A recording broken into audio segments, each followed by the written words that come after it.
Unit 5th, electromagnetic waves.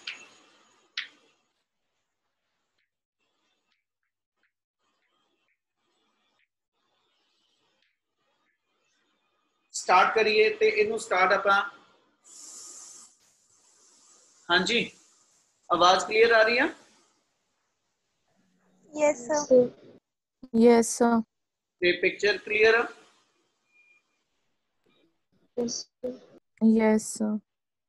Yes, sir. मर्सी वे तुसी चेक करो बेटा। चल एक वर्ड ना गल शुरू करिए। What do you mean by the term waves? Waves किनू डिफाइन करिए कि ਆਪਾਂ ਕਵਾਂਗੇ कि भी आ चीज ਹੁੰਦੀ है वेव। कोई जिहदे दिमाग च जो होवे बोलो एक बार जल्दी जल्दी। डिस्टर्बेंस ऑसिलेशन का डिस्टर्बेंस हो गया। बिल्कुल, disturbance created in the medium, ठीक है, disturbance created in the medium is called as a wave.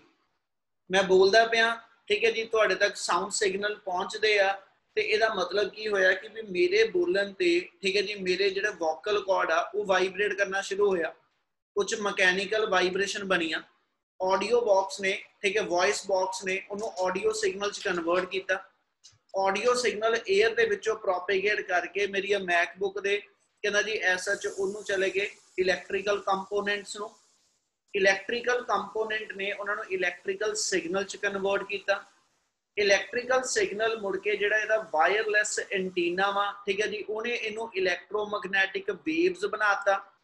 वो इलैक्ट्रोमैग्नेटिक वेव जिहड़ियां ने, ठीक है जी, वो एसएच नैट थ्रू तुहाडे कहंदा जी लैपटॉप मोबाइल दे उत्ते पहुंचियां, उन्हां दा जिहड़ा एंटीना वा, ठीक है, तुहाडे डिवाइस दा, ठीक है, उन्हें वो सिग्नल इलैक्ट्रोमैग्नेटिक वेव दी फॉर्म च रिसीव कीते। वो इलैक्ट्रोमैग्नेटिक वेव उन्हें रिसीव करके एंटीना ने वापस इलैक्ट्रिकल सिग्नल च कन्वर्ट कीते। इलैक्ट्रिकल सिग्नल तुहाडे मोबाइल चो, तुहाडे लैपटॉप चो, ठीक है जी, एसएच स्पीकर तक पहुंचे, स्पीकर ने उन्होंने वापस ऑडियो फॉर्म च कन्वर्ट कर दिता। ऑडियो सिग्नल तुहाडे एसएच की होया कि तुहाडे डिवाइस तो तुहाडे कन्ना तक एयर दी डिस्टर्बेंस ना पहुंचे, और फाइनली तुहाडे एयर दे जिहड़ा एसएच एयर ड्रम आ वो वाइब्रेट करना शुरू होया। ओदियां वाइब्रेशन ओदे बैक एंड ते एयर ड्रम दे जिहड़ा लिक्विड फिल कीता होया ओदे च पहुंच गईयां, ठीक है, ते ओ लिक्विड दे वाइब्रेट करना वेव नू जिहड़ा ब्रेन आ उन्होंने कहंदा जी मैसेज पहुंच गया। इहदा मतलब जे सारी चीज चलीए तो कोई ना कोई चीज जिहड़ी ना डिस्टर्ब हुई आ, मेरे बोलन ना कोई ना कोई चीज डिस्टर्ब हुई आ, ठीक है, वो मेरे को जिहड़ी डिस्टर्बेंस हैगी आ वो एक पार्टिकल तो दूजे पार्टिकल तक जो ट्रैवल करती है तो असीं कहंदे जी वेव मोशन, यानी waves are to be propagating, disturbance are to be propagating from one particle to another particle। गल समझ आई? Yes, sir. मतलब मैनू ये पूछ लिया जावे waves की होंदियां ते we just to be defined, these are the periodic disturbances, these are the periodic disturbances which are created in some of the medium, ठीक है, by any of the mechanism। किसी भी मैथड ना मीडियम च जो डिस्टर्बेंस क्रिएट करते हैं असी उन्होंने नाम दे देने कि भी वो मेरिया वेव्स ने, ते जे वो डिस्टर्बेंस जिहड़ियां ने वो ऐसा च कहंदा जी बिना मटीरियल मीडियम तो भी ट्रैवल कर सकदियां होण, such as disturbance should be travel in vacuum also, then those waves are to be called as the कहंदा जी इलैक्ट्रोमैग्नेटिक वेव। इलैक्ट्रोमैग्नेटिक वेव्स जिहड़ा एक वाइड वर्ड होएगा जिदे अंडर मेरे को सच जड़ियां ने रेडियो वेव्स, ठीक है, गामा रेज, ठीक है, microwaves, x rays, infrared rays, visible rays, ये सारियां जड़ियां ने they are the part of electromagnetic waves, ठीक है। हुण इन्हां सारियां दा बेसिक ओरिजिन जिहड़ा वो सेम आ। These all type of waves are produced due to variation in electric field and variation in magnetic field, ठीक है। किसी भी मटीरियल मीडियम चो या इवन वैक्यूम दे अंदर इलैक्ट्रिक फील्ड ते मैग्नेटिक फील्ड दे साइमल्टेनियस वेरिएशन करके जेड़ियां डिस्टर्बेंस क्रिएट हुंदियां उन्होंने असीं नाम दे देने कि वो इलैक्ट्रोमैग्नेटिक वेव आ। ते one of the source of electromagnetic wave is LC oscillator. मैं वर्ड तां जोड़न लग्या शुरू च, आपां चौथे यूनिट च पढ़ के आए हैं। ਟੌਪਿਕ ਸੀਗਾ LC ऑसिलेशन। ਉਹ 'ਚ ਅਸੀਂ ਕਿਹਾ ਸੀ ਇੰਡਕਟਰ ਤੇ ਕੈਪੈਸੀਟਰ ਦੇ ਕ੍ਰਾਸ એનર્ਜੀ ਮੈਗਨੈਟਿਕ ਤੇ ਇਲੈਕਟ੍ਰੀਕਲ ਫਾਰਮ 'ਚ ਇੰਟਰਚੇਂਜ ਹੁੰਦੀ ਰਹਿੰਦੀ, ਜਿਹਦੇ ਕਰਕੇ ਉਥੋਂ ऑसिलेशन प्रोड्यूस ਹੁੰਦੀਆਂ, ठीक है, ਜਿਹਦੇ ਕਰਕੇ ਉੱਥੇ ऑसिलेशन प्रोड्यूस ਹੁੰਦੀਆਂ, ਜਿਹਨਾਂ ਨੂੰ ਅਸੀਂ ਕਹਿੰਦੇ ਵੇਵਸ प्रोड्यूस ਹੁੰਦੀਆਂ, ਜਿਹੜੀਆਂ ਡੈਂਪ ਤੇ ਅਨਡੈਂਪ ਨੇਚਰ ਦੀਆਂ। मतलब उन्होंने एनर्जी जे डाई आउट कर दी जाए तो डैंप ने, जे एनर्जी कांस्टेंट बनी रहे तो अनडैंप। इन्नी गल समझ लगी? हाँ जी सर। Yes, sir. हुण आपां इहनूं जे गल करनी शुरू करिए, इहदे कुछ आपां नूं हिस्टरी चाहिदी है बेटा इस चैप्टर दी नाल नाल जिहड़ी पिछले चैप्टर चों लैके चलांगे, ठीक है, क्योंकि टॉपिक बहुत ज़्यादा नहीं हैगे, इक्को चीज़ बार बार रैपीटेशन च आनी आ, ठीक है, और वो ये लाइन होएगी वेरिएशन इन इलैक्ट्रिक एंड मैग्नैटिक, ये तो बहुत बारी आपां यूज करना हुण, पर इत्थे तक पहुंचे किदां, ਉਹਦੇ ਲਈ ਆਪਾਂ ਗੱਲ ਤੋਂ ਸ਼ੁਰੂ ਕਰਨ ਲੱਗੇ ਕਿ ਵੀ ਜੇ ਐਸ ਸੱਚ ਆਪਾਂ ਇਹਦੀ ਹਿਸਟਰੀ ਆਫ ਇਲੈਕਟ੍ਰੋਮੈਗਨੈਟਿਕ ਵੇਵ ਦੇ ਵਿੱਚ ਚੱਲੀਏ ਤੇ ਸਭ ਤੋਂ ਪਹਿਲਾਂ ਇਹਦੇ ਤੇ ਜਿਹੜਾ ਐਸ ਸੱਚ ਦਾ ਕਨਸੈਪਟ ਓਰੀਜੀਨੇਟ ਕੀਤਾ ਨਾ, that is to be done by the Maxwell. ਯਾਨੀ ਮੈਕਸਵੈਲ ਨੇ ਐਸ ਸੱਚ ਸਭ ਤੋਂ ਪਹਿਲਾਂ ਉਹਦੇ ਦਿਮਾਗ 'ਚ ਆਇਆ, ठीक है, मैक्सवेल के दिमाग च आया कि भी इलैक्ट्रोमैग्नैटिक वेव का भी कोई कंसैप्ट होएगा, पर आया किदां दिमाग च, किहड़ी इदां दी कहानी हुई ते ओदे लई सी ऐसा इत्थों थोड़ा पिछे नु चलदे ऑर्स्टेड एक्सपेरिमेंट तो। थर्ड यूनिट च असीं गल कीती सी ऑर्स्टेड एक्सपेरिमेंट, ठीक है, ते ऑर्स्टेड एक्सपेरिमेंट दे अंदर असीं ये कहा सीगा कि current is responsible to produce the magnetic field, current is responsible to produce the magnetic field. ਉਹਦੇ ਵਿੱਚ ਜਿੰਨੇ ਟੌਪਿਕ ਕੀਤੇ ਆਪਾਂ, ਬੇਸ਼ੱਕ ਉਹ ਔਰਸਟੈਡ ਐਕਸਪੈਰੀਮੈਂਟ ਸੀ, ਬੇਸ਼ੱਕ ਉਹ ਬਾਇਓਟ-ਸੇਵਰਟ ਲਾਅ ਸੀ, ਜਾਂ ਥਰਡ ਯੂਨਿਟ ਦਾ ਕੋਈ ਵੀ ਟੌਪਿਕ, ਉਹਦੇ ਅੰਦਰ ਮੇਨ ਟਰਮ ਇਹ ਸੀਗੀ ਕਿ ਜਦੋਂ ਕੰਡਕਟਰ ਦੇ ਕ੍ਰਾਸ ਕਰੰਟ ਪਾਸ ਹੁੰਦਾ ਤੇ it always produce the magnetic field. ਕੀ ਗੱਲ clear? Yes sir. Yes, sir. Current ਜੇ ਮੈਗਨੈਟਿਕ ਫੀਲਡ ਪ੍ਰੋਡਿਊਸ ਕਰਦਾ ਤੇ ਫੈਰਾਡੇ ਦਾ ਦਿਮਾਗ ਥੋੜੀ ਦੇਰ ਬਾਅਦ ਚੱਲਿਆ। ਫੈਰਾਡੇ ਨੇ ਕਿਹਾ ਕਿ ਵੀ जे करंट करके मैग्नैटिक फील्ड आ सकता है ना, वो कहना रिवर्स भी होना चाहिए, मतलब मैग्नैटिक फील्ड दे करके जिहड़ा वा वो मेरे को इलैक्ट्रिक फील्ड आना चाहिए, ठीक है, जिहड़ा कि फैराडे दे लॉ च असीं दस्सिया कि भी whenever there is a change in magnetic flux across the circuit always an EMF is induced in the coil, ठीक है। आपां आ चीज पढ़ी, ठीक है, फैराडे लॉ दे अंदर E equal to minus d phi by d t, और पाई नो सी फ्लक्स नु लिख देता अगे जे लिखना ते minus d by d t of d A cos theta. पहलो ते दा बेस बनदे टाइम लगना, इसलिए तसल्ली ना दा पहलो बेस बनाइयो, ठीक है जी, होर इच कुछ नहीं जल्दी आना। ਇਹਦੇ ਵਿੱਚੋਂ ਅਸੀਂ ਗੱਲ ਇਹ ਕਰਦੇ ਪਏ ਫੈਰਾਡੇ ਦੇ ਅਕੋਰਡਿੰਗਲੀ ਜੇ ਮੈਗਨੈਟਿਕ ਫੀਲਡ ਦੀ ਸਟਰੈਂਥ ਨੂੰ ਅਸੀਂ ਚੇਂਜ ਕਰੀਏ ਤੇ ਇਹਦੇ ਕਰਕੇ EMF ਇੰਡਿਊਸ ਹੁੰਦੀ ਹੈ, ਔਰ ਇੰਡਿਊਸਡ EMF ਹੋਵੇ ਜਾਂ ਅਪਲਾਈਡ EMF ਹੋਵੇ। EMF ਕਿਹਾ ਜਾਂਦਾ ਕਹਿੰਦਾ ਜੀ ਕਿਨੂੰ, ਐਸਾ ਅਸੀਂ ਪੋਟੈਂਸ਼ੀਅਲ ਡਿਫਰੈਂਸ ਦਾ ਦੂਜਾ ਨਾਮ ਰੱਖਦੇ ਆ ਤੇ ਪੋਟੈਂਸ਼ੀਅਲ ਡਿਫਰੈਂਸ ਕਿਹਾ ਜਾਂਦਾ ਵਰਕ ਬਾਈ ਚਾਰਜ ਨੂੰ, ठीक है, ਤੇ ਜੇ ਮੈਂ ਵਰਕ ਨੂੰ ਅੱਗੇ ਲਿਖ ਦਵਾਂ ਤੇ ਮੈਂ ਵਰਕ ਨੂੰ ਫੋਰਸ ਇਨਟੂ ਡਿਸਟੈਂਸ ਲਿਖ ਦਾਂਗਾ, ਫੋਰਸ ਇਨਟੂ ਡਿਸਪਲੇਸਮੈਂਟ ਲਿਖ ਦਾਂਗਾ ਓਵਰ Q ਨॉट। ਆ ਟਰਮ ਮੇਰੇ ਕੋਲ ਐਸ ਐਚ ਆ ਜਾਏਗੀ minus d by d t of BA cos theta. ਹੁਣ ਇਹਦੇ ਵਿੱਚੋਂ ਜੇ ਮੈਂ S H force by charge ਨੂੰ ਚੁੱਕ ਲਵਾਂ, ठीक है, तो ਅਸੀਂ फर्स्ट यूनिट ਦੇ ਵਿੱਚ ਪੜਿਆ ਕਿ force by charge electric field ਹੁੰਦਾ, ਇਹਦਾ ਮਤਲਬ E dot ds, E dot ds ਇਹ EMF ਦੀ ਜਗ੍ਹਾ ਤੇ ਆ ਗਿਆ, ठीक है, यानी अपनी इंड्यूस्ड EMF ਹੋਵੇ ਜਾਂ ਅਪਲਾਈਡ EMF ਹੋਵੇ, ਜਿਹਦਾ ਦੂਜਾ ਨਾਮ ਪੋਟੈਂਸ਼ੀਅਲ ਡਿਫਰੈਂਸ ਆ। ਪੋਟੈਂਸ਼ੀਅਲ ਡਿਫਰੈਂਸ ਦਾ formula dot product of electric field and area vector ਆ ਰਿਹਾ। ਇਨੀ ਗੱਲ ਕਲੀਅਰ ਆ? Yes sir. Yes sir. मरसी जेडे तू नोट्स मंगाए आ मैनू ना रात में एक बार मैसेज पाई, फिर मैं तेन भेजदा बेटा, मैनू भुल गया तो हुणे एकदम दिमाग च आई गल तो ओदे जा कंसैप्ट हैगा। सो इत्थे जे E डॉट ds लिखा ते इहनू असीं लिख दित्ता minus D by D t of BA cos theta. हुण जे इथों लिंक करिए ना ते ऐसा च फैराडे ने किहनू लिंक कीता कि भी जदों मैग्नैटिक फील्ड दी स्ट्रेंथ चेंज होएगी कि मैग्नेटिक फील्ड की स्ट्रेंथ दे चेंज होने करके इलेक्ट्रिक फील्ड आ जाएगा। क्या गल समझ आई? Yes sir. Yes sir. ਹੁਣ ਇੱਥੇ ਤੱਕ ਕਰ ਲਈਏ ਤਾਂ ਦੋ ਗੱਲਾਂ ਕੀਤੀਆਂ ਆਪਾਂ, ਠੀਕ ਹੈ ਜੀ।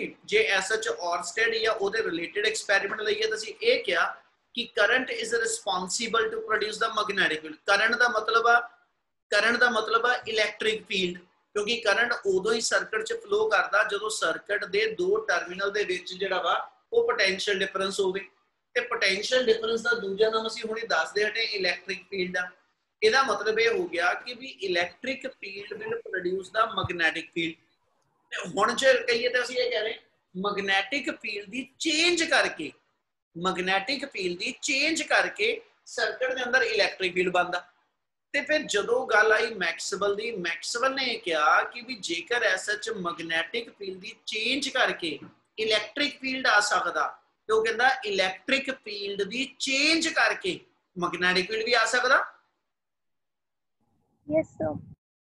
आ लाइन अपने मैक्सवेल दा एज सच बेसिक जेकर लेके चलिए तो आ लाइन जो बोलता पिया ਅਸੀਂ ਇਹ ਚੀਜ਼ ਕਹੀ ਔਰਸਟੈਡ ਨੇ ਕਿਹਾ ਕਿ ਕਰੰਟ ਕਰਕੇ ਮੈਗਨੈਟਿਕ ਫੀਲਡ ਆਂਦਾ। ਕਰੰਟ ਦਾ ਮਤਲਬ ਇਲੈਕਟ੍ਰਿਕ ਫੀਲਡ ਕਰਕੇ।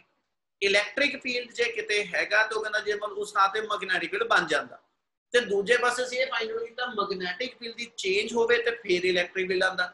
ਤੇ ਇਹਦਾ ਮਤਲਬ ਜੇ ਚੇਂਜਿੰਗ ਮੈਗਨੈਟਿਕ ਫੀਲਡ ਜਿਹੜਾ ਵਾ that will produce the electric field। ਤੇ ਮੈਕਸਵੈਲ ਦੇ accordingly if nature love symmetry, ठीक है, तो then changing electric field should also produce the magnetic field। मतलब जे मैं इसे लाइन दे corresponding इतना लिख दवा B dot ds equal to minus d by dt of EA cos theta। ते आ दोनों इक्वेशन आपस में आइडेंटिकल है ना। ऊपर ਅਸੀਂ ਇਹ ਕਿਹਾ ਕਿ ਵੀ ਮੈਗਨੈਟਿਕ ਫੀਲਡ ਦੀ ਸਟਰੈਂਥ ਟਾਈਮ ਨਾਲ ਚੇਂਜ ਕਰੋ ਇਲੈਕਟ੍ਰਿਕ ਫੀਲਡ ਪ੍ਰੋਡਿਊਸ ਹੋਏਗਾ। ਇੱਥੇ ਅਸੀਂ ਕਿਹਾ ਇਲੈਕਟ੍ਰਿਕ ਫੀਲਡ ਦੀ ਸਟਰੈਂਥ ਟਾਈਮ ਨਾਲ ਚੇਂਜ ਕਰੋ ਤੇ मैग्नेटिक फील्ड आएगा। क्या गल समझ आई? Yes, sir. Yes, sir. और ये हो गया कि भी either of the field will change then other field must be there। ਤੁਸੀਂ मैग्नेटिक फील्ड चेंज ਕੀਤਾ, ਜਿੱਦਾਂ ਜਿੱਦਾਂ ਇਹਦੀ ਸਟਰੈਂਥ ਚੇਂਜ ਕਰਾਂਗਾ ਇਲੈਕਟ੍ਰਿਕ ਫੀਲਡ ਬਣਦਾ ਜਾਊਗਾ, ਔਰ ਇਲੈਕਟ੍ਰਿਕ ਫੀਲਡ ਜਿੱਦਾਂ ਜਿੱਦਾਂ ਚੇਂਜ ਹੁੰਦਾ ਜਾਏਗਾ मैग्नेटिक फील्ड ਆਂਦਾ ਜਾਏਗਾ। यानी either of the two field will change, ठीक है, then it must induce the second type of field। ਇਹਦਾ ਮਤਲਬ ਹੋ ਗਿਆ ਇੱਕ ਫੀਲਡ ਦੀ ਚੇਂਜ ਕਰਕੇ ਅਸੀਂ ਦੂਜਾ ਫੀਲਡ ਜਿਹੜਾ ਨਾਲੋਂ ਨਾਲ ਇੰਡਿਊਸ ਕਰਾ ਸਕਦੇ ਹਾਂ, ਬਣਾ ਸਕਦੇ ਹਾਂ। ਯਾਨੀ ਜਦੋਂ ਮੇਰੇ ਕੋਲ ਹੁਣ ਐਸ ਸੱਚ ਲੈ ਕੇ ਚਲੀਏ ਤੇ ਮੈਨੂੰ ਇੱਕ ਕਨਸੈਪਟ ਇਥੋਂ ਇਹ ਮਿਲਿਆ ਕਿ ਵੀ ਦੋਨੋਂ ਟਾਈਪ ਦੇ ਜਿਹੜੇ ਫੀਲਡ ਆ, ਠੀਕ ਹੈ, ਦੋਨੋਂ ਟਾਈਪ ਦੇ ਫੀਲਡ ਜਿਹੜੇ ਨੇ ਮੈਗਨੈਟਿਕ ਤੇ ਇਲੈਕਟ੍ਰਿਕ, ਇਹਨਾਂ ਦੋਨਾਂ ਵਿੱਚੋਂ ਕਿਸੇ ਨੂੰ ਵੀ ਮੈਂ ਚੇਂਜ ਕਰਾਂ ਉਹ ਦੂਜਾ ਫੀਲਡ ਨਾਲ ਹੀ ਪ੍ਰੋਡਿਊਸ ਕਰਦਾ ਵਾ। ਗੱਲ ਸਮਝ ਆਈ? Yes, sir. Yes. ਹੁਣ ਗੱਲ ਇਹ ਆ ਗਈ ਜੀ, ਗੱਲ ਇਹ ਆ ਗਈ ਕਿ ਵੀ ਮੈਕਸਵੈਲ ਨੂੰ ਇਦਾਂ ਦੀ ਸੋਚ ਕਿਉਂ ਪਈ? ਮੈਕਸਵੈਲ ਨੇ ਇੰਨੀ ਗੱਲ ਕਿਉਂ ਸੋਚੀ ਕਿ ਵੀ ਇਦਾਂ ਵੀ ਹੋਣਾ ਚਾਹੀਦਾ? ਉਹਦਾ ਕਾਰਨ ਉਹਦਾ ਇੱਕ ਐਕਸਪੈਰੀਮੈਂਟ ਬਣਿਆ। ਔਰ ਉਹਦਾ ਐਕਸਪੈਰੀਮੈਂਟ ਕੀ ਸੀਗਾ? ਉਹਨੇ ਇੱਕ ਐਕਸਪੈਰੀਮੈਂਟ ਪਰਫਾਰਮ ਕੀਤਾ ਜਿਹਦੇ ਅੰਦਰ ਉਹਨੇ ਆ ਦੋ ਐਸਐਚ ਮੈਟੈਲਿਕ ਪਲੇਟਸ ਲੈ ਲਈਆਂ, ਯਾਨੀ ਇੱਕ ਤਰ੍ਹਾਂ ਕੈਪੈਸਿਟਰ ਕੰਸੀਡਰ ਕੀਤਾ। ਇਸ ਕੈਪੈਸਿਟਰ ਨੂੰ ਇੱਕ ਬੈਟਰੀ ਦੇ ਨਾਲ ਆਪਾਂ ਅਟੈਚ ਕਰ ਲਿਆ ਤੇ ਜਦੋਂ ਮੈਂ ਆ ਕੀ ਪ੍ਰੈਸ ਕਰਾਂਗਾ ਤੇ ਕੀ ਦੇ ਪ੍ਰੈਸ ਕਰਨ ਕਰਕੇ ਕੀ ਹੋਣਾ ਜੀ? करंट चार्ज होगा।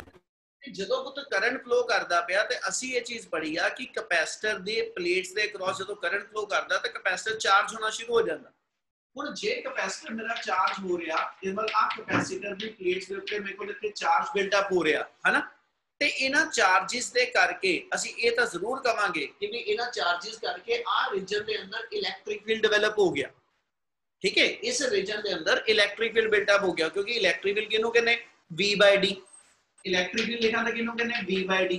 और आप कैपेसिटर दी दो प्लेट दे विच 20 वोल्ट दा पोटेंशियल डिफरेंस आ, D प्लेट दी सेपरेशन आ, ते मतलब E दे बराबर इना प्लेट्स दे विच इलेक्ट्रिक फील्ड आ गया। Yes, sir. Yes, Yes, sir. जे इतने इलेक्ट्रिक फील्ड आ गया वो कहना जी इलेक्ट्रिक फील्ड दा चलो बनना ही बनना सी। ਉਹਨੇ ਕਿਹਾ ਜੀ ਇਦਾਂ ਕਰੀਏ, ਇਹ ਚੈੱਕ ਕਰੀਏ ਮੈਗਨੈਟਿਕ ਫੀਲਡ ਕਿੱਥੇ ਆ, ਕਿਉਂਕਿ ਜਦੋਂ ਵਾਇਰ 'ਚ ਕਰੰਟ ਫਲੋ ਕਰਦਾ ਪਿਆ, ਜੇ ਆ ਮੇਰੀ ਵਾਇਰ ਹੋਵੇ, ਆ ਕੈਪੈਸਿਟਰ ਦੀ ਮੇਰੀ ਪਲੇਟ ਆ, ਠੀਕ ਹੈ, ਆ ਉਹਦੇ ਨਾਲ ਜੋੜੀ ਹੋਈ ਮੇਰੀ ਕਨੈਕਟਿੰਗ ਵਾਇਰ ਆ, ਇਹਦੀ ਆ ਦੂਜੀ ਪਲੇਟ ਆ, ਇਹਦੇ ਇੱਧਰ ਦੂਜੀ ਵਾਇਰ ਆ। ਜੇ ਇਹਨੂੰ ਮੈਂ ਬੈਟਰੀ ਨਾਲ ਜੋੜ ਕੇ ਇਧਰੋਂ ਕਰੰਟ ਭੇਜਦਾ ਪਿਆ ਤੇ ਜਦੋਂ ਇਸ ਵਾਇਰ 'ਚ ਕਰੰਟ ਪਾਸ ਹੋਏਗਾ ਤੇ ਆਪਾਂ ਨੂੰ ਇੱਕ ਪ੍ਰੋਪਰਟੀ ਪਤਾ ਕਿ ਜਦੋਂ ਕਰੰਟ ਕੈਰਿੰਗ ਵਾਇਰ 'ਚ ਕਰੰਟ ਪਾਸ ਹੁੰਦਾ ਇਹਦੇ ਨੀਅਰ ਬਾਏ ਇੱਥੇ ਇੱਥੇ ਇੱਥੇ ਇੱਥੇ ਇੱਥੇ ਕਿਸੇ ਵੀ ਥਾਂ ਤੇ ਜੇ ਮੈਂ ਮੈਗਨੈਟਿਕ ਨੀਡਲ ਰੱਖਾਂ ਤੇ ਇਹ ਮੈਗਨੈਟਿਕ ਨੀਡਲ ਨੂੰ ਕੀ ਕਰੂ? Deflection. ਕਿਉਂ ਕਰਦਾ ਡਿਫਲੈਕਟ ਜੀ? Induced magnetic. ਕਿਉਂ ਕਰਦਾ ਡਿਫਲੈਕਟ? ਕਿਉਂਕਿ ਅਸੀਂ ਇੱਕ ਚੀਜ਼ ਸਿੰਪਲ ਪੜ੍ਹੀ ਆ ਬੇਟਾ ਕਿ ਵੀ ਜਦੋਂ ਵੀ ਐਸ ਸੱਚ ਤੁਹਾਡੇ ਕੋਲ ਕਿਤੇ ਵੀ ਕਰੰਟ ਹੈਗਾ ਨਾ ਤੇ ਕਰੰਟ ਕੈਰਿੰਗ ਕੰਡਕਟਰ 'ਚ ਕਰੰਟ ਪਾਸ ਹੋਣ ਦਾ ਮਤਲਬ ਹੈ ਮੈਗਨੇਟ ਬਣ ਗਿਆ ਔਰ ਇਹਨੇ ਆਪਣੇ ਅਰਾਊਂਡ ਆਪਣਾ ਇੱਕ ਮੈਗਨੈਟਿਕ ਫੀਲਡ ਬਣਾਇਆ ਹੋਇਆ। ਤੇ ਇਹਦਾ ਮਤਲਬ ਆ ਜੇ ਮੈਂ ਇਹਦੇ ਤੋਂ r ਡਿਸਟੈਂਸ ਤੇ ਉੱਪਰ ਸਾਹਮਣੇ ਥੱਲੇ ਇਧਰ ਕਿਸੇ ਵੀ ਪਾਸੇ ਨੂੰ r ਡਿਸਟੈਂਸ ਪੁਆਇੰਟ ਰੱਖ ਕੇ ਉੱਥੇ ਕਿਤੇ ਵੀ ਕੰਪਸ ਨੀਡਲ ਰੱਖ ਕੇ ਦੇਖਾਂ ਤੇ ਕੰਪਸ ਦੀ ਨੀਡਲ ਰਿਫਲੈਕਟ ਹੁੰਦੀ ਪਈ ਤੇ ਨੀਡਲ ਦੀ ਰਿਫਲੈਕਸ਼ਨ ਇਹ ਕਹਿ ਰਹੀ ਆ ਕਿ ਮਤਲਬ ਉਸ ਪੋਜੀਸ਼ਨ ਤੇ ਮੈਗਨੈਟਿਕ ਫੀਲਡ ਆ। ਠੀਕ ਹੈ, ਹੁਣ ਐਸ ਸੱਚ ਜੇ ਇੱਥੇ ਮੈਗਨੈਟਿਕ मतलब ਜੇ ਮੈਂ ਆਹ ਪੁਆਇੰਟ ਇਦਾਂ ਲਾ ਲਾਂ ਕਿ ਵੀ ਇੱਥੇ r ਡਿਸਟੈਂਸ ਤੇ ठीक है आ कंडक्टर तो r डिस्टेंस से मैं पॉइंट मार्क कीता और इथे कंपास नीडल रख के देखी ਇਹਦੇ ਥੱਲੜੇ ਪਾਸੇ ਇੰਨੇ ਡਿਸਟੈਂਸ ਤੇ ਕੰਪਸ ਨੀਡਲ ਰੱਖ ਕੇ ਦੇਖੀ ਮਤਲਬ ਇਹਦੇ ਆਲੇ ਦੁਆਲੇ ਕਿਤੇ ਵੀ ਰੱਖੀ। ਠੀਕ ਹੈ, ਜਦੋਂ ਇਹਦੇ ਆਲੇ ਦੁਆਲੇ ਕਿਤੇ ਵੀ ਮੈਂ ਨੀਡਲ ਰੱਖੀ ਆ ਤੇ ਵਟ ਵੀ ਅਬਜ਼ਰਵ ਕਿ ਹਰ ਪੁਆਇੰਟ ਤੇ ਨੀਡਲ ਰਿਫਲੈਕਟ ਹੋਈ ਆ ਤੇ ਜੇ ਨੀਡਲ ਰਿਫਲੈਕਟ ਹੋ ਸਾਨੂੰ ਤਾਂ ਸਿੰਪਲ ਪਤਾ ਵਾ ਵੀ ਨੀਡਲ ਰਿਫਲੈਕਟ ਹੁੰਦੀ ਉੱਥੇ ਆ ਜਿੱਥੇ ਮੈਗਨੈਟਿਕ ਫੀਲਡ ਆ ਔਰ ਇੱਥੇ ਉਹ ਕਹਿੰਦਾ ਕਿਉਂ ਆਇਆ ਮੈਗਨੈਟਿਕ ਫੀਲਡ ਤੇ ਮੇਰੇ ਕੋਲ ਉਹਦਾ ਕਾਰਨ ਵੀ ਹੈਗਾ ਕਿ ਵੀ ਮੈਗਨੈਟਿਕ ਫੀਲਡ ਆਉਣ ਦਾ ਕਾਜ਼ ਇਹ ਹੈ ਕਿ ਵੀ ਕਰੰਟ ਕੈਰਿੰਗ ਵਾਇਰ ਜਿਹੜੀ ਆ it should behave as a magnet. ਇਹਦਾ ਮਤਲਬ ਇਹ ਹੋ ਗਿਆ ਆ ਜਿਹੜਾ ਇੱਕ ਸਰਕੂਲਰ ਲੂਪ ਬਣ ਗਿਆ ਇਸ ਸਰਕੂਲਰ ਲੂਪ ਦੇ ਕਿਸੇ ਵੀ ਪੁਆਇੰਟ ਤੇ ਜੇ ਮੈਂ ਮੈਗਨੈਟਿਕ ਫੀਲਡ ਮੇਜਰ ਕਰਾਂ ਤੇ ਮੈਨੂੰ ਮੈਗਨੈਟਿਕ ਫੀਲਡ ਦੀ ਸਟਰੈਂਥ ਮਿਲਦੀ ਹੈ ਤੇ ਮੈਂ ਉਹਦਾ ਕਾਰਨ ਇਹ ਦਿੰਦਾ ਪਿਆ ਕਿ ਵੀ ਇਸ ਵਾਇਰ ਚੋਂ ਕਰੰਟ ਫਲੋ ਹੋ ਰਿਹਾ ਇਸ ਕਰਕੇ ਮੈਗਨੈਟਿਕ ਫੀਲਡ ਬਣਦਾ ਪਿਆ। ਅੱਗੇ ਆ ਜਾਓ ਹੁਣ ਆ ਪੁਆਇੰਟ ਤੇ ਜੇ ਮੈਂ ਨੀਡਲ ਰੱਖ ਕੇ ਦੇਖਾਂ ਨੋ ਵਟ ਵੀ ਅਬਜ਼ਰਵ इलेक्ट्रिक फील्ड ਜੇ ਆ A ਪੁਆਇੰਟ ਆ ਗਿਆ ਆ ਮੇਰਾ B ਪੁਆਇੰਟ ਆ ਗਿਆ ਜੇ ਮੈਂ B ਪੁਆਇੰਟ ਤੇ ਨੀਡਲ ਰੱਖਾਂ ਕਿਆ ਨੀਡਲ ਰਿਫਲੈਕਟ ਹੋਊ ਕਿ ਨਹੀਂ? नो सर क्या इको ने बोलना बाकी नहीं पता? नो सर नीडल डिफ्लेक्ट होऊ कि नहीं होऊ? क्या कोई इदा दा है जिन्हों लगता कि यस कि भी needle will be deflected at the point B? If yes then why?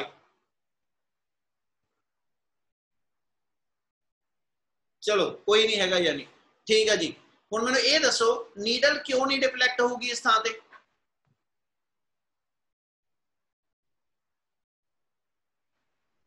बेटे ਤੁਹਾਨੂੰ ਲੋਕਾਂ ਨੂੰ ਮੇਰਾ इलेक्ट्रिक फील्ड सर दोनों वालों सही है electric field and magnetic field. इस ਥਾਂ ਤੇ ਜੇ ਨੀਡਲ ਡਿਫਲੈਕਟ ਨਹੀਂ ਹੋ ਰਹੀ ਉਹਦਾ ਕੋਈ ਕਾਰਨ ਦੱਸੇਗਾ ਕਿਉਂ ਨਹੀਂ ਨੀਡਲ ਡਿਫਲੈਕਟ ਹੋਏਗੀ? मैग्नेटिक फील्ड प्रेजेंट नहीं ਮੈਗਨੈਟਿਕ ਫੀਲਡ ਪ੍ਰੈਜ਼ੈਂਟ ਨਹੀਂ। ਮੈਗਨੈਟਿਕ ਫੀਲਡ ਕਿੱਥੇ ਹੁੰਦਾ ਜੀ? स्ट्रेट करंट कंडक्टिंग वायर ਦੁਬਾਰਾ ਬੋਲੋ। करंट कंडक्टिंग वायर ਚ ਬਿਲਕੁਲ ਕਰੰਟ ਕੈਰਿੰਗ ਵਾਇਰ ਦੇ ਵਿੱਚ ਆਂਦਾ ਨਾ ਤੇ ਆ ਕਰੰਟ ਕੈਰਿੰਗ ਵਾਇਰ ਆ ਇੱਥੇ ਵੀ ਮੈਗਨੈਟਿਕ ਫੀਲਡ ਹੈਗਾ ਇੱਥੇ ਕਿਤੇ ਨੀਡਲ ਰੱਖ ਕੇ ਦੇਖਾਂ ਇਹਦੇ ਨੀਅਰ ਬਾਈ ਉੱਥੇ ਵੀ ਹੈਗਾ ਇੱਥੇ ਵੀ ਹੈਗਾ ਇੱਥੇ ਵੀ ਹੈਗਾ ਇੱਥੇ ਵੀ ਹੈਗਾ ਪਰ ਇੱਥੇ ਨਹੀਂ ਹੋਏਗਾ। ठीक है क्योंकि इस पोर्शन के अंदर असी पढ़ी है चीज कि कैपेसिटर दियां दो प्लेट्स जिहड़ियां ने एक पॉजिटिव एक नेगेटिवली चार्ज ते इना प्लेट ते इन बिटवीन जिहड़ा मीडियम आ वो डाई इलैक्ट्रिक मीडियम आ असी कहने एयर फील्ड आ या कोई ऑयल मीडियम फील्ड आ कुछ भी फील्ड आ ते इत्थे वाला विचला मीडियम जिहड़ा वो डाई इलैक्ट्रिक होएगा। यस सर ਤੇ ਜੇ ਡਾਈ ਇਲੈਕਟ੍ਰਿਕ ਮੀਡੀਅਮ ਇਹਨਾਂ ਦੋ ਪਲੇਟਸ ਦੇ ਵਿੱਚ ਆ ਤੇ ਡਾਈ ਇਲੈਕਟ੍ਰਿਕ ਇਨਸੂਲੇਟਿੰਗ ਮੀਡੀਅਮ ਹੁੰਦਾ। Yes sir yes sir yes sir. Positive plate तो इस इनसੂਲੇਟਿੰਗ ਮੀਡੀਅਮ ਦੇ ਥਰੂ ਚਾਰਜ ਫਲੋ ਕਰਕੇ ਆ ਬੀ ਪਲੇਟ ਵੱਲ ਜਾ ਸਕਦਾ। यस आ मेरी ए प्लेट होगी या मेरी बी प्लेट होगी? ए प्लेट ते पॉजिटिव चार्ज आ क्या इस प्लेट तो चार्ज फ्लो करके इस प्लेट वाल जा सकदा? हाँ या ना? No sir yes sir. Yes sir. क्यों यस सर? चार्ज नु फ्लो करन लई की चीज चाहिदी हुंदी आ? कंडक्टिंग मीडियम कंडक्टिंग मीडियम ते ਅਸੀਂ वर्ड बोलदे पए कि कैपेसिटर दी दो प्लेट्स ਦੇ ਵਿੱਚ ਗੱਬੇ ਜਿਹੜਾ ਮੀਡੀਅਮ ਉਹ ਕਿਹੜਾ ਵਾ? Insulate dielectric insulating dielectric one of the insulating medium ते फिर क्या इंसुलेटर दे थ्रू ये तो चार्ज फ्लो करूगा? No sir. No sir. ਇਹਦਾ ਮਤਲਬ ਹੋ ਗਿਆ ਜੇ ਇਨਸੂਲੇਟਿੰਗ ਮੀਡੀਅਮ ਆ ਗਿਆ ਬੇਟੇ ਤੇ ਇਨਸੂਲੇਟਿੰਗ ਮੀਡੀਅਮ 'ਚ ਚਾਰਜ ਫਲੋ ਨਹੀਂ ਕਰਨਾ ਤੇ ਜੇ ਚਾਰਜ ਫਲੋ ਨਹੀਂ ਕਰੇਗਾ ਤੇ ਫਿਰ ਜਿੱਥੋਂ ਚਾਰਜ ਫਲੋ ਹੀ ਨਹੀਂ ਕਰ ਰਿਹਾ ਕਿ ਉੱਥੇ ਕਰੰਟ ਹੋਏਗਾ? No sir. ਨਹੀਂ ਹੋਏਗਾ। ਤੇ ਜੇ ਉੱਥੇ ਕਰੰਟ ਨਹੀਂ ਹੋਏਗਾ ਤੇ ਕਿਆ ਉੱਥੇ ਮੈਗਨੈਟਿਕ ਫੀਲਡ ਹੋਏਗਾ? No, sir. No, sir. नहीं, क्योंकि ਅਸੀਂ एम्पीयर ਦੇ ਸਰਕੂਟਲ ਲਾਅ ਨੂੰ ਲੈ ਲੈਂਦੇ ਆ। ਅਸੀਂ एम्पीयर ਦੇ ਸਰਕੂਟਲ ਲਾਅ ਦੀ ਗੱਲ ਕਰੀਏ ਤੇ एम्पीयर ਸਰਕੂਟਲ ਲਾਅ ਦੇ ਅਕੋਰਡਿੰਗਲੀ ਆਪਾਂ ਆ ਚੀਜ਼ ਪੜ੍ਹੀ ਆ। कोई बोलेगा फॉर्मूला एम्पीयर सर्कुलर लॉ का? B vector dot ds BL vector equal to mu not I. mu not I ਕੀ ਮਤਲਬ ਸੀ ਜੀ ਇਹਦਾ? ਤੇ ਇਸ ਲਾਈਨ ਦਾ ਮਤਲਬ ਇਹ ਸੀ ਕਿ ਜਿਹੜਾ ਐਸਐਚ ਕਿਸੇ ਵੀ ਪੁਆਇੰਟ ਤੇ ਮੈਗਨੈਟਿਕ ਫੀਲਡ ਬਣਦਾ ਪਿਆ ਓਵਰ ਦਾ ਕੰਪਲੀਟ ক্লোਜ਼ ਪਾਥ, ਠੀਕ ਹੈ, it is always equal to mu not times ਦਾ ਕਰੰਟ ਪਾਸਿੰਗ ਥਰੂ ਦਾ ਕੰਡਕਟਰ। ਆ ਵਾਇਰ ਚੋਂ ਕਰੰਟ ਕਿੰਨਾ ਵਾ, ਇਹਦੇ ਕਰਕੇ ਇਹਦੇ ਅਰਾਊਂਡ ਜਿਹੜਾ ਉਹ ਮੈਗਨੈਟਿਕ ਫੀਲਡ ਬਣਦਾ। ਪਰ ਜੇ ਮੇਰੇ ਕੋਲ ਕਿਸੇ ਥਾਂ ਤੇ I 0 ਹੋਏਗਾ ਤੇ ਫਿਰ ਉੱਥੇ ਮੈਗਨੈਟਿਕ ਫੀਲਡ ਵੀ ਕਿੰਨਾ ਵਾ ਜੀ? 0. zero ਤੇ ਥੋੜਾ ਜਿਹਾ ਨਾ ਮਤਲਬ ਰਿਸਪੌਂਡ ਕਰਕੇ ਪੜੋ, ਠੀਕ ਹੈ, ਮੈਨੂੰ ਵੀ ਪੜਾਉਣ ਦਾ ਜਿਹੜਾ ਮਜ਼ਾ ਆਵੇ ਕਿ ਵੀ ਤੁਹਾਨੂੰ ਚੀਜ਼ਾਂ ਕਲੀਅਰ ਹੋ ਰਹੀਆਂ, ਠੀਕ ਹੈ। ਇਹਦਾ ਮਤਲਬ ਜਿੱਥੇ I 0 ਹੋਏਗਾ ਉੱਥੇ B ਵੀ ਕੀ ਹੋਏਗਾ? 0. zero ਆਪਾਂ ਇਸ ਕੰਡੀਸ਼ਨ ਨੂੰ ਲਿਖੀਏ ਤੇ ਐਂਪੀਅਰ ਸਰਕੂਲਰ ਲਾਅ ਦੇ accordingly if I equal to 0 ਤੇ then B must be 0, ਔਰ ਜਿੱਥੇ B 0 ਆ ਉੱਥੇ ਕੰਪਸ ਨੀਡਲ ਡਿਫਲੈਕਟ ਹੋਣ ਦਾ ਕਾਰਨ ਹੀ ਹੈ ਨਹੀਂ ਕੋਈ, ਠੀਕ ਹੈ। ਇਹਦਾ ਮਤਲਬ no needle will be deflected at the point B। ਪਰ ਹੋਇਆ ਕੀ, ਐਕਸਪੈਰੀਮੈਂਟਲ ਆਬਜ਼ਰਵੇਸ਼ਨ ਜਿਹੜੀਆਂ ਸੀ ਆ ਥਿਓਰੈਟੀਕਲ ਰਿਜ਼ਲਟ ਤੋਂ ਕੁਝ ਹਟ ਕੇ ਆਈਆਂ। ਪਰ ਚਾਂਸ ਜਦੋਂ ਮੈਕਸਵੈਲ ਇਹ ਸਾਰਾ ਐਕਸਪੈਰੀਮੈਂਟ ਕਰਕੇ ਦੇਖ ਰਿਹਾ ਸੀ और ਉਹਨੇ ਇਸ ਪੋਜੀਸ਼ਨ ਤੇ ਮੈਗਨੈਟਿਕ ਨੀਡਲ ਰੱਖ ਕੇ ਦੇਖੀ, ਨੀਡਲ ਡਿਫਲੈਕਟ ਹੋ ਗਈ, ਨੀਡਲ ਉਹਦੀ ਡਿਫਲੈਕਟ ਹੋ ਗਈ। ਉਹ ਕਹਿੰਦਾ ਜੀ ਨੀਡਲ ਤਾਂ ਡਿਫਲੈਕਟ ਹੀ ਨਹੀਂ ਹੋਣੀ ਚਾਹੀਦੀ ਸੀ ਇਸ ਥਾਂ ਤੇ, ਕਿਉਂਕਿ ਇਸ ਥਾਂ ਤੇ ਕੋਈ ਚਾਰਜ ਦਾ ਫਲੋ ਹੈ ਹੀ ਨਹੀਂ। ਜਿਹੜਾ ਇਸ ਪਲੇਟ ਤੇ ਪੋਜ਼ਿਟਿਵ ਚਾਰਜ ਆ, ਜਿਹੜਾ ਇਸ ਪਲੇਟ ਤੇ ਪੋਜ਼ਿਟਿਵ ਚਾਰਜ ਆ, ਇਹਨੇ ਇਸ ਸੈਕਿੰਡ ਪਲੇਟ ਤੇ ਚਾਰਜ ਇੰਡਿਊਸ ਕੀਤਾ ਵਾ। ਇਸ ਪਲੇਟ ਤੋਂ ਚਾਰਜ ਫਲੋ ਕਰਕੇ ਤਾਂ ਇਸ ਪਲੇਟ ਤੇ ਗਿਆ ਹੀ ਨਹੀਂ। ਕੀ ਆ ਗੱਲ ਸਮਝ ਲੱਗ ਰਹੀ? Yes, sir. Yes, sir. ਜਿਹੜੇ ਆਪਾਂ ਇੱਕ ਮੇਨ ਟੌਪਿਕ ਬਣਾਉਣ ਜਾ ਰਹੇ, ਸਿਲੇਬਸ ਨਹੀਂ ਹੈਗਾ ਡਿਸਪਲੇਸਮੈਂਟ ਕਰੰਟ, ਪਰ ਇਹਨੂੰ ਸਮਝੇ ਬਿਨਾ ਆਪਾਂ ਨੂੰ ਚੈਪਟਰ ਨਹੀਂ ਸਮਝ ਲੱਗਣਾ, ਠੀਕ ਹੈ। ਇਸ ਲਈ ਇਹਨੂੰ ਸਮਝੋ ਧਿਆਨ ਨਾਲ। ਜੇ ਕਲਾਸ ਚ ਕਰਾਇਆ ਜਾਂ ਨਹੀਂ ਮੈਨੂੰ ਨਹੀਂ ਪਤਾ, ਪਰ ਹੁਣ ਇੱਕ ਵਾਰੀ ਧਿਆਨ ਨਾਲ ਸਮਝ ਲਓ। ਇਹਦਾ ਮਤਲਬ ਇਹ ਹੋ ਗਿਆ ਕਿ ਇਸ ਪਲੇਟ ਤੋਂ ਚਾਰਜ ਇੱਥੇ ਫਲੋ ਨਹੀਂ ਕਰ ਸਕਦਾ ਕਿਉਂਕਿ ਵਿਚਲਾ ਮੀਡੀਅਮ ਸਾਰਾ ਇਨਸੂਲੇਟਰ ਸੀਗਾ। ਤੇ ਇਹਦਾ ਮਤਲਬ ਹੈ ਜੇ ਚਾਰਜ ਫਲੋ ਨਹੀਂ ਕਰਦਾ ਤੇ ਫਿਰ ਕਰੰਟ ਹੈ ਨਹੀਂ, ਤੇ ਜੇ ਕਰੰਟ ਹੈ ਨਹੀਂ ਤੇ ਐਂਪੀਅਰ ਸਰਕੂਟਲ ਲਾਅ ਦੇ ਅਕੋਰਡਿੰਗਲੀ ਜਿੱਥੇ ਕਰੰਟ 0 ਹੋਏਗਾ ਫਿਰ ਉੱਥੇ ਮੈਗਨੈਟਿਕ ਫੀਲਡ 0। ਪਰ ਐਕਸਪੈਰੀਮੈਂਟਲ ਆਬਜ਼ਰਵੇਸ਼ਨ ਇਸ ਤੋਂ ਕੁਝ ਹਟ ਕੇ ਸੀਗੀ। ਇਸ ਰੀਜਨ ਦੇ ਅੰਦਰ ਜਦੋਂ ਉਹਨੇ B ਪੁਆਇੰਟ ਦੇ ਉੱਤੇ ਕੰਪਸ ਨੀਡਲ ਪ੍ਰੈਸ ਕਰਕੇ ਦੇਖੀ ਤੇ ਕੰਪਸ ਨੀਡਲ ਡਿਫਲੈਕਟ ਹੋਈ ਆ। ਉਹ ਕਹਿੰਦਾ ਜੀ ਕੰਪਸ ਨੀਡਲ ਕਿਉਂ ਡਿਫਲੈਕਟ ਹੋ ਗਈ? ਕੰਪਸ ਨੀਡਲ ਤੇ ਹਰ ਉਸ ਥਾਂ ਤੇ ਡਿਫਲੈਕਟ ਹੁੰਦੀ ਆ ਜਿੱਥੇ ਮੈਗਨੈਟਿਕ ਫੀਲਡ ਹੋਵੇ। ਇਟ ਮੀਨਸ ਜੇ ਇਸ ਰੀਜਨ ਦੇ ਅੰਦਰ ਨੀਡਲ ਡਿਫਲੈਕਟ ਹੋ ਰਹੀ ਤੇ it means there must be some ਕਹਿੰਦਾ ਜੀ ਮੈਗਨੈਟਿਕ ਫੀਲਡ ਪ੍ਰੈਜ਼ੈਂਟ देयर। ਇਹਦਾ ਮਤਲਬ ਇਸ ਥਾਂ ਤੇ ਮੈਗਨੈਟਿਕ ਫੀਲਡ ਹੈਗਾ ਵਾ, ਤੇ ਜੇ ਮੈਗਨੈਟਿਕ ਫੀਲਡ ਹੈਗਾ ਤੇ ਫਿਰ ਇਹਦਾ ਮਤਲਬ ਐਂਪੀਅਰ ਫੇਲ ਹੋ ਗਿਆ। ਇਹ ਮਤਲਬ ਐਂਪੀਅਰ ਦਾ ਸਰਕੂਟਲ ਲਾਅ ਗਲਤ ਹੋ ਗਿਆ ਕਿ ਕਰੰਟ ਤੇ ਹੈ ਨਹੀਂ ਇਸ ਰੀਜਨ ਚ, ਪਰ ਬਿਨਾ ਕਰੰਟ ਤੋਂ ਵੀ ਇਸ ਥਾਂ ਤੇ ਮੈਗਨੈਟਿਕ ਫੀਲਡ ਮੇਰੇ ਕੋਲ ਨਾਨ ਜ਼ੀਰੋ ਆ ਰਿਹਾ। ਗੱਲ ਸਮਝ ਲੱਗੀ? Yes, sir. ਹੁਣ ਇਸ ਚੀਜ਼ ਦਾ ਕਾਜ਼ ਕੀ ਆ? ਫਿਰ ਕਹਿੰਦਾ ਜੀ ਇਹਦਾ ਮਤਲਬ ਇਹ ਹੋ ਗਿਆ, ਅਸੀਂ ਇੱਥੇ ਗੱਲ ਇਹ ਕਹਿ ਦਿੱਤੀ ਐਂਪੀਅਰ ਸਰਕੂਟਲ ਲਾਅ ਇਜ਼ ਲੌਜੀਕਲੀ ਇਨਕਨਸਿਸਟੈਂਟ, ਕਿ ਵੀ ਐਂਪੀਅਰ ਦਾ ਸਰਕੂਟਲ ਲਾਅ ਜਿਹੜਾ ਨਾ ਉਹ ਲੌਜੀਕਲੀ ਸਹੀ ਨਹੀਂ ਹੈਗਾ, ਉਹ ਚ ਕਮੀ ਆ। ਉਹ ਕਹਿੰਦਾ ਜੀ ਕੀ ਕਮੀ? ਉਹ ਕਹਿੰਦਾ ਇਨਕੰਪਲੀਟ ਹੈ, ਇਹਨੇ ਸਾਰਾ ਕੁਝ ਸਹੀ ਨਹੀਂ ਦੱਸਿਆ, ਯਾਨੀ ਇਹਨੇ ਸਾਰਾ ਕੁਝ ਆਪਾਂ ਨੂੰ ਪੂਰਾ ਨਹੀਂ ਦੱਸਿਆ। ਕੁਝ ਚੀਜ਼ਾਂ ਹੋਰ ਵੀ ਸੀਗੀਆਂ ਜਿਹੜੀਆਂ ਐਂਪੀਅਰ ਨੂੰ ਵੀ ਨਹੀਂ ਪਤਾ ਸੀ। ਮੈਕਸਵੈਲ ਨੇ ਉੱਤੇ ਕੰਮ ਕੀਤਾ। ਮੈਕਸਵੈਲ ਨੇ ਇਹ ਕਿਹਾ ਕਿ ਇਸ ਥਾਂ ਤੇ ਵੀ ਕਰੰਟ ਹੈਗਾ ਵਾ, ਇਸ ਥਾਂ ਤੇ ਵੀ ਕਰੰਟ ਹੈਗਾ ਵਾ, ਪਰ ਉਹ ਕਰੰਟ ਤੇ ਜਿਹੜਾ ਇਸ ਵਾਇਰ ਚ ਫਲੋ ਕਰਦਾ ਕਰੰਟ ਆ, ਇਹ ਦੋਨਾਂ ਕਰੰਟ ਦੀ ਨੇਚਰ ਡਿਫਰੈਂਟ ਆ। ਹਾਂ, ਅਸੀਂ ਇੱਕ ਚੀਜ਼ ਦਾ ਐਂਪੀਅਰ ਤੋਂ ਲਵਾਂਗੇ ਕਿ ਵੀ ਮੈਗਨੈਟਿਕ ਫੀਲਡ ਉੱਥੇ ਹੀ ਜਿੱਥੇ ਕਰੰਟ ਆ, ਜਿੱਥੇ ਕਰੰਟ ਨਹੀਂ it means no magnetic field. ਤੇ ਜੇ ਇਸ ਥਾਂ ਤੇ ਮੈਗਨੈਟਿਕ ਫੀਲਡ ਮਿਲਦਾ ਤੇ it means there must be some ਕਹਿੰਦਾ ਜੀ ਕਰੰਟ। ਤੇ ਉਹ ਕਹਿੰਦਾ ਫਿਰ ਉਹ ਕਰੰਟ ਜਿਹੜਾ ਇਸ ਰੀਜਨ ਦੇ ਅੰਦਰ ਪ੍ਰੈਜ਼ੈਂਟ ਆ, from where that current will originate, ਉਹ ਕਰੰਟ ਕਿੱਥੋਂ ਓਰੀਜੀਨੇਟ ਹੋ ਕੇ ਆਇਆ, ਕਿੱਥੋਂ ਪ੍ਰੋਡਿਊਸ ਹੋਇਆ, ਉਹਦਾ ਕੀ ਰੀਜ਼ਨ ਬਣਾਈਏ। ਉਹਦੇ ਵਾਸਤੇ ਹੁਣ ਅਗਲੀਆਂ ਲਾਈਨਾਂ ਧਿਆਨ ਨਾਲ ਸਮਝਣੀਆਂ ਸ਼ੁਰੂ ਕਰੀਓ। ਉਹਦੇ ਵਾਸਤੇ ਐਸਐਚ ਮੈਕਸਵੈਲ ਨੇ ਉਹਦੀ ਐਕਸਪਲੇਨੇਸ਼ਨ ਦਿੱਤੀ on the basis of displacement current. ਇੱਕ ਨਵੀਂ ਟਰਮ ਸਾਡੇ ਲਈ, ਵਾਇਰ 'ਚ ਜਿਹੜਾ ਕਰੰਟ ਫਲੋ ਕਰਦਾ, ਵਾਇਰ 'ਚ ਜਿਹੜਾ ਕਰੰਟ ਫਲੋ ਕਰਦਾ, ਇਸ ਕਰੰਟ ਨੂੰ ਨਾਮ ਦੇਣਾ ਹੋਵੇ ਤੇ ਕੰਡਕਸ਼ਨ ਕਰੰਟ ਕਹੀਦਾ। ਇਸ ਕਰੰਟ ਨੂੰ ਨਾਮ ਦੇਣਾ ਤੇ ਕੰਡਕਸ਼ਨ ਕਰੰਟ ਕਹਿੰਦੇ ਆ।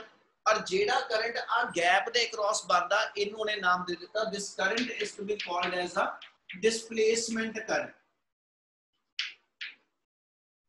वो कहना जी फिर जेड़ा करंट इस रीजन च ना करंट तां मान के चलदे वे क्योंकि इत्थे मैग्नेटिक फील्ड हैगा पर मैग्नेटिक फील्ड का कारण की आ वो मैक्सवेल ने जस्टिफाई किया। वो कहना जी एम्पीयर का सर्किट लॉ इन्ना ही नहीं हैगा एम्पीयर का सर्किट लॉ जेड़ा ना वो आ बनना पूरा म्यू नॉट टाइम्स दा आई प्लस आई डी। वो कहना जी आई डी की लवां ते असि कहने आई मेरा कंडक्शन करंट आ भावें इहनूं आई सी लिख दिओ सिंबल आई सी मेरा कंडक्शन करंट है जिहड़ा वायर च फ्लो करदा ते आई डी मेरा डिस्प्लेसमेंट करंट आ।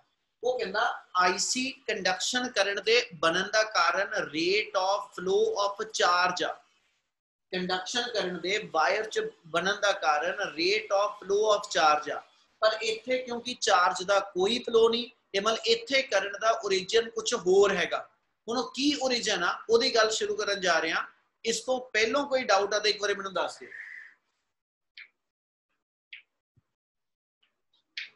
हाँ जी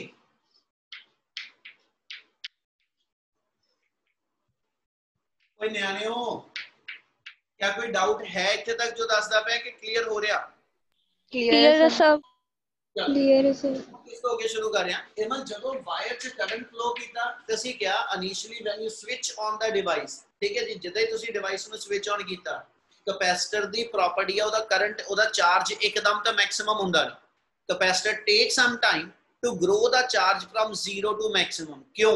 क्योंकि ਜਦੋਂ ਪਹਿਲਾ ਚਾਰਜ ਇੱਥੇ ਸਟੋਰ ਹੋਇਆ ਪੋਜ਼ਿਟਿਵ ਇਹਨੇ ਇੱਕ ਨੈਗੇਟਿਵ ਇੱਥੇ ਇੰਡਿਊਸ ਕਰ ਲਿਆ ਜਦੋਂ ਇਥੋਂ ਬੈਟਰੀ ਤੋਂ ਅਗਲਾ ਪੋਜ਼ਿਟਿਵ ਚਾਰਜ ਅਸੀਂ ਭੇਜਿਆ ਹਨਾ ਇਸ ਕੈਪੈਸਿਟਰ ਪਲੇਟ ਵੱਲ ਤੇ ਹੋਇਆ ਕਿ ਕੈਪੈਸਿਟਰ ਦੀ ਪਲੇਟ ਨੇ ਜਿਹੜਾ ਚਾਰਜ ਪਹਿਲਾਂ ਤੋਂ ਹੈਗਾ ਨੇ ਰਿਪੈਲ ਕੀਤਾ ਆਉਣ ਵਾਲੇ ਚਾਰਜ ਨੂੰ ਤੇ ਇਸ ਚਾਰਜ ਨੂੰ ਨੈਕਸਟ ਆਉਣ ਵਾਲੇ ਚਾਰਜ ਨੂੰ ਇਹਦੇ ਅਗੇਂਸਟ ਵਰਕ ਕਰਨਾ ਪਿਆ ਫਿਰ ਉਹ ਚਾਰਜ ਇੱਥੇ ਸਟੋਰ ਹੋ ਗਿਆ ਯਾਨੀ ਕਿ ਨੈਗੇਟਿਵ ਹੋਰ ਇੰਡਿਊਸ ਹੋ ਗਿਆ।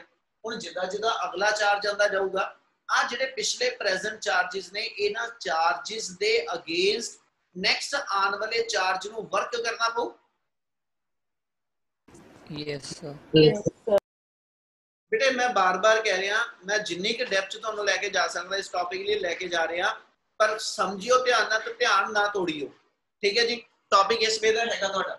ਹੁਣ ਜਿੱਦਾਂ ਜਿੱਦਾਂ ਇਸ ਪਲੇਟ ਤੇ ਚਾਰਜ ਇਕੱਠਾ ਹੋ ਰਿਹਾ ਤਾਂ ਤੁਸੀਂ ਇੱਕ ਚੀਜ਼ ਨੋਟ ਕਰੋ ਇਲੈਕਟ੍ਰਿਕ ਫੀਲਡ ਹੁੰਦਾ V/d ਇਲੈਕਟ੍ਰਿਕ ਫੀਲਡ ਹੁੰਦਾ V/d V ਮੇਰਾ ਪੋਟੈਂਸ਼ੀਅਲ ਡਿਫਰੈਂਸ ਬਿਟਵੀਨ ਦਾ ਪਲੇਟਸ ਆ ਤੇ पोटेंशियल डिफरेंस ਨੂੰ ਜੇ ਮੈਂ ਇਦਾਂ ਲਿਖਦਾ V positive minus V negative ਮਤਲਬ ਆ ਪਲੇਟ ਦਾ positive potential minus negative plate ਦਾ ਪੋਟੈਂਸ਼ੀਅਲ ਜੋ ਪੋਟੈਂਸ਼ੀਅਲ ਦਾ ਡਿਫਰੈਂਸ ਆ ਹਨਾ ਉਹ ਮੇਰਾ ਕਿੰਨਾ ਉਹ ਮੈਨੂੰ ਪਤਾ ਹੋਣਾ ਚਾਹੀਦਾ। ਕਲੀਅਰ ਹੈ ਗੱਲ?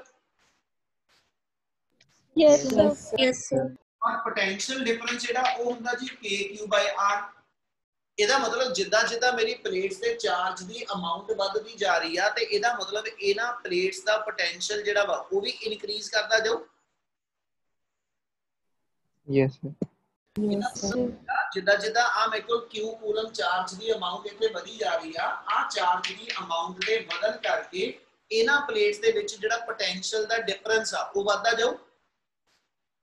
Yes sir. Yes sir. Potential ਦਾ ਡਿਫਰੈਂਸ ਵਧਦਾ ਜਾਏਗਾ ਤਾਂ ਇਸ ਰਿਲੇਸ਼ਨ ਦੇ ਅਕੋਰਡਿੰਗਲੀ ਪਲੇਟਸ ਦੇ ਵਿੱਚ ਇਲੈਕਟ੍ਰਿਕ ਫੀਲਡ ਵੀ ਵਧਦਾ ਜਾਊ। Yes sir. ਇਹਦਾ ਮਤਲਬ ਇੱਕ ਚੀਜ਼ ਹੋਈ ਆ ਕੈਪੈਸਿਟਰ ਦੀ ਪਲੇਟਸ ਦੇ ਅਕ੍ਰੋਸ ਮੇਰਾ ਇਲੈਕਟ੍ਰਿਕ ਫੀਲਡ ਕਾਂਸਟੈਂਟ ਤਾਂ ਨਹੀਂ ਹੋਏਗਾ। No sir. ਜਦੋਂ ਸਵਿਚ ਔਨ ਕਰਨ ਲੱਗੇ ਆ ਜਦੋਂ ਸਵਿਚ ਔਨ ਕਰਨ ਲੱਗੇ ਆ ਕੈਪੈਸਿਟਰ ਕੋਈ ਚਾਰਜ ਨਹੀਂ ਇਹਦਾ ਇਲੈਕਟ੍ਰਿਕ ਫੀਲਡ 0 ਆ ਕਿਉਂਕਿ ਇਲੈਕਟ੍ਰਿਕ ਫੀਲਡ ਹੁੰਦਾ V/d ठीक है। शुरू च कोई चार्ज नहीं सी तो V 0 सी इसलिए इलेक्ट्रिक फील्ड 0 सी। पहला चार्ज आया उहदे करके पोटेंशियल डिफरेंस बने इलेक्ट्रिक फील्ड आ गया अगले चार्ज करके पोटेंशियल डिफरेंस बढ़ गया इलेक्ट्रिक फील्ड इंक्रीज हो गया। सो कंटीन्यूअसली जिद्दां जिद्दां मेरा कैपेसिटर चार्ज हुंदा जाएगा till at that stage when the capacitor is in charging state or when the capacitor is in discharging state in both of these states ठीक है electric field across the plate that will going on changing. Yes sir. ठीक है ਇਹਦਾ ਮਤਲਬ ਆ capacitor ਦੀ ਦੋ plates ਦੇ ਅੰਦਰ ਇਲੈਕਟ੍ਰਿਕ ਫੀਲਡ ਕੰਟੀਨਿਊਸਲੀ ਚੇਂਜ ਹੋ ਰਿਹਾ। Yes sir. Yes sir. ठीक है जी ਇਹਦਾ ਮਤਲਬ ਜੇ ਇਸ ਰੀਜਨ 'ਚ ਇਲੈਕਟ੍ਰਿਕ ਫੀਲਡ ਚੇਂਜ ਹੋ ਰਿਹਾ ਹੁਣ ਫਿਰ ਵਾਪਸ ਲੈ ਕੇ ਚੱਲਿਆ ਆ ਵਾਲੇ ਰੀਜਨ 'ਚ ਆ ਵਾਇਰ ਵਾਲੇ ਪੋਰਸ਼ਨ 'ਚ ਤੇ ਇੱਥੇ ਅਸੀਂ ਗੱਲ ਕਰੀਏ ਕਿ ਜੇ ਮੇਰੇ ਕੋਲ ਵਾਇਰ ਦੇ ਵਿੱਚ m ਮੀਟਰ ਲਾਇਆ ਹੋਵੇ ਇੱਥੇ ਅਸੀਂ m ਮੀਟਰ ਲਾਇਆ ਹੋਵੇ m ਮੀਟਰ 1 ਐਂਪੀਅਰ ਦਿਖਾਉਂਦਾ ਪਿਆ ਤੇ 1 एंपीयर ਦਾ ਮਤਲਬ ਆ 1 ਕੂਲਮ 1 ਸੈਕਿੰਡ। ਇਹਦਾ ਮਤਲਬ ਇਹ ਹੋ ਗਿਆ ਜੇ ਹਰ ਵੇਲੇ ਇੱਥੇ ਕਰਨ 1 एंपीयर ਨਿਕਲਦਾ ਪਿਆ ਤੇ ਜਿਹੜਾ ਇਸ ਥਾਂ ਤੇ ਮੇਰੇ ਕੋਲ ਆ ਅਸੀਂ ਐਸਐਚ ਰੀਜਨ ਦਿੱਤਾ, ਆ ਮੇਰੀ ਪਲੇਟ ਹੋ ਗਈ, ਆ ਮੇਰੀ ਕੰਡਕਟਰ ਆ ਗਿਆ ਔਰ ਆ ਮੇਰੇ ਕੋਲ ਉਹ ਪੋਰਸ਼ਨ ਆ, ਤੇ ਜਦੋਂ ਇੱਥੋਂ ਦੀ ਚਾਰਜ ਫਲੋ ਕਰਦਾ ਪਿਆ ਤੇ ਆ ਕ੍ਰਾਸ ਸੈਕਸ਼ਨ ਦੇ ਥਰੂ ਹਰ ਸੈਕਿੰਡ 1 ਸੈਕਿੰਡ ਚ 1 ਕੂਲਮ ਚਾਰਜ ਹੀ ਨਿਕਲੂ। Yes, Yes, sir. इथों निकलन वाले चार्ज दी अमाउंट घटदी वधदी नहीं पई, इथों निकलन वाले चार्ज दी अमाउंट फिक्स वा, ते जे चार्ज दी अमाउंट फिक्स आ ते एदा मतलब इस थां तो निकलन वाली इलैक्ट्रिक फील्ड दी स्ट्रेंथ जिहड़ी आ वो भी फिक्स आ। ते जे इलैक्ट्रिक फील्ड मेरा इस थां ते फिक्स आ ते एदा मतलब ये हो गया इस थां तो एक करंट दा कांस्टेंट फ्लो बनिया होया, ते जे इस थां ते चार्ज दे फ्लो करके करंट दा फ्लो हैगा ਤੇ ਉਹ ਕਰੰਟ ਦਾ ਫਲੋ ਜਿਹੜਾ ਵਾ ਉਹ ਰਿਸਪੌਂਸਿਬਲ ਹੈਗਾ ਮੈਗਨੈਟਿਕ ਫੀਲਡ ਵਾਸਤੇ। ਪਰ ਕਿਉਂਕਿ ਇਸ ਥਾਂ ਤੇ ਚਾਰਜ ਦਾ ਫਲੋ ਨਹੀਂ, ਪਰ ਕੈਪੈਸਿਟਰ ਦੀ ਪਲੇਟਸ ਦੇ ਅਕ੍ਰੋਸ ਚਾਰਜ ਦੀ ਐਕਮੂਲੇਸ਼ਨ ਹੈਗੀ ਆ। ਠੀਕ ਹੈ, ਕੈਪੈਸਿਟਰ ਦੀ ਪਲੇਟ ਤੇ ਚਾਰਜ ਦੀ ਐਕਮੂਲੇਸ਼ਨ ਹੈਗੀ। ਆ ਵਾਇਰ ਦੇ ਥਰੂ ਜਦੋਂ ਚਾਰਜ ਨਿਕਲ ਕੇ ਆ ਅੱਗੇ ਕੈਪੈਸਿਟਰ ਦੀ ਪਲੇਟ ਤੇ ਪਹੁੰਚਦਾ, ਆ ਵਾਇਰ ਤੋਂ ਚਾਰਜ ਫਲੋ ਕਰਕੇ ਜਦੋਂ ਕੈਪੈਸਿਟਰ ਦੀ ਪਲੇਟ ਤੇ ਪਹੁੰਚਦਾ ਤੇ ਇਸ ਵਾਇਰ ਦੇ ਵਿੱਚੋਂ 1 ਸੈਕਿੰਡ ਚ ਕਾਂਸਟੈਂਟ ਚਾਰਜ ਹੀ ਜਾ ਰਿਹਾ। ਠੀਕ ਹੈ, ਪਰ ਕਿਉਂਕਿ ਆ ਵਾਇਰ ਜਿਹੜੀ ਇੱਥੇ ਆ ਪਲੇਟ ਦੇ ਉੱਤੇ ਜਿਹੜਾ ਚਾਰਜ ਆ ਇਹ ਕੰਟੀਨਿਊਸਲੀ ਟਾਈਮ ਨਾਲ ਚੇਂਜ ਹੁੰਦਾ ਪਿਆ। ਵਾਇਰ ਚੋਂ ਚਾਰਜ ਇੱਕ ਕਾਂਸਟੈਂਟ ਵੈਲਿਊ ਦਾ ਫਲੋ ਕਰਦਾ, ਜਦ ਕਿ ਕੈਪੈਸਿਟਰ ਦੀ ਪਲੇਟ ਤੇ ਹਰ ਸੈਕਿੰਡ ਚਾਰਜ ਦੀ ਅਮਾਉਂਟ ਚੇਂਜ ਹੁੰਦੀ ਪਈ। ਇਹਦਾ ਮਤਲਬ ਇਹ ਹੋ ਗਿਆ ਜੇ ਆ ਵਾਇਰ ਚ ਕਰੰਟ ਹੈਗਾ ਤੇ ਵਾਇਰ ਚ current rate of flow of charge ਕਰਕੇ ਆ, जबकि जे आ कैपेसिटर दी प्लेट ते दूजी आ प्लेट जिहड़ी आ इहदा ले लेने कि भी जे मेरे को कैपेसिटर दी आ प्लेट आ गई ते दूजी कैपेसिटर दी आ प्लेट आ गई, इन्हां दोनों प्लेट्स दे विच गब्बे मेरे को चार्ज दी अमाउंट लगातार चेंज हो रही है, जबकि इथों फ्लो करने वाले चार्ज दी अमाउंट फिक्स हैगी आ गल समझ लगदी पई? yes, Yes, sir.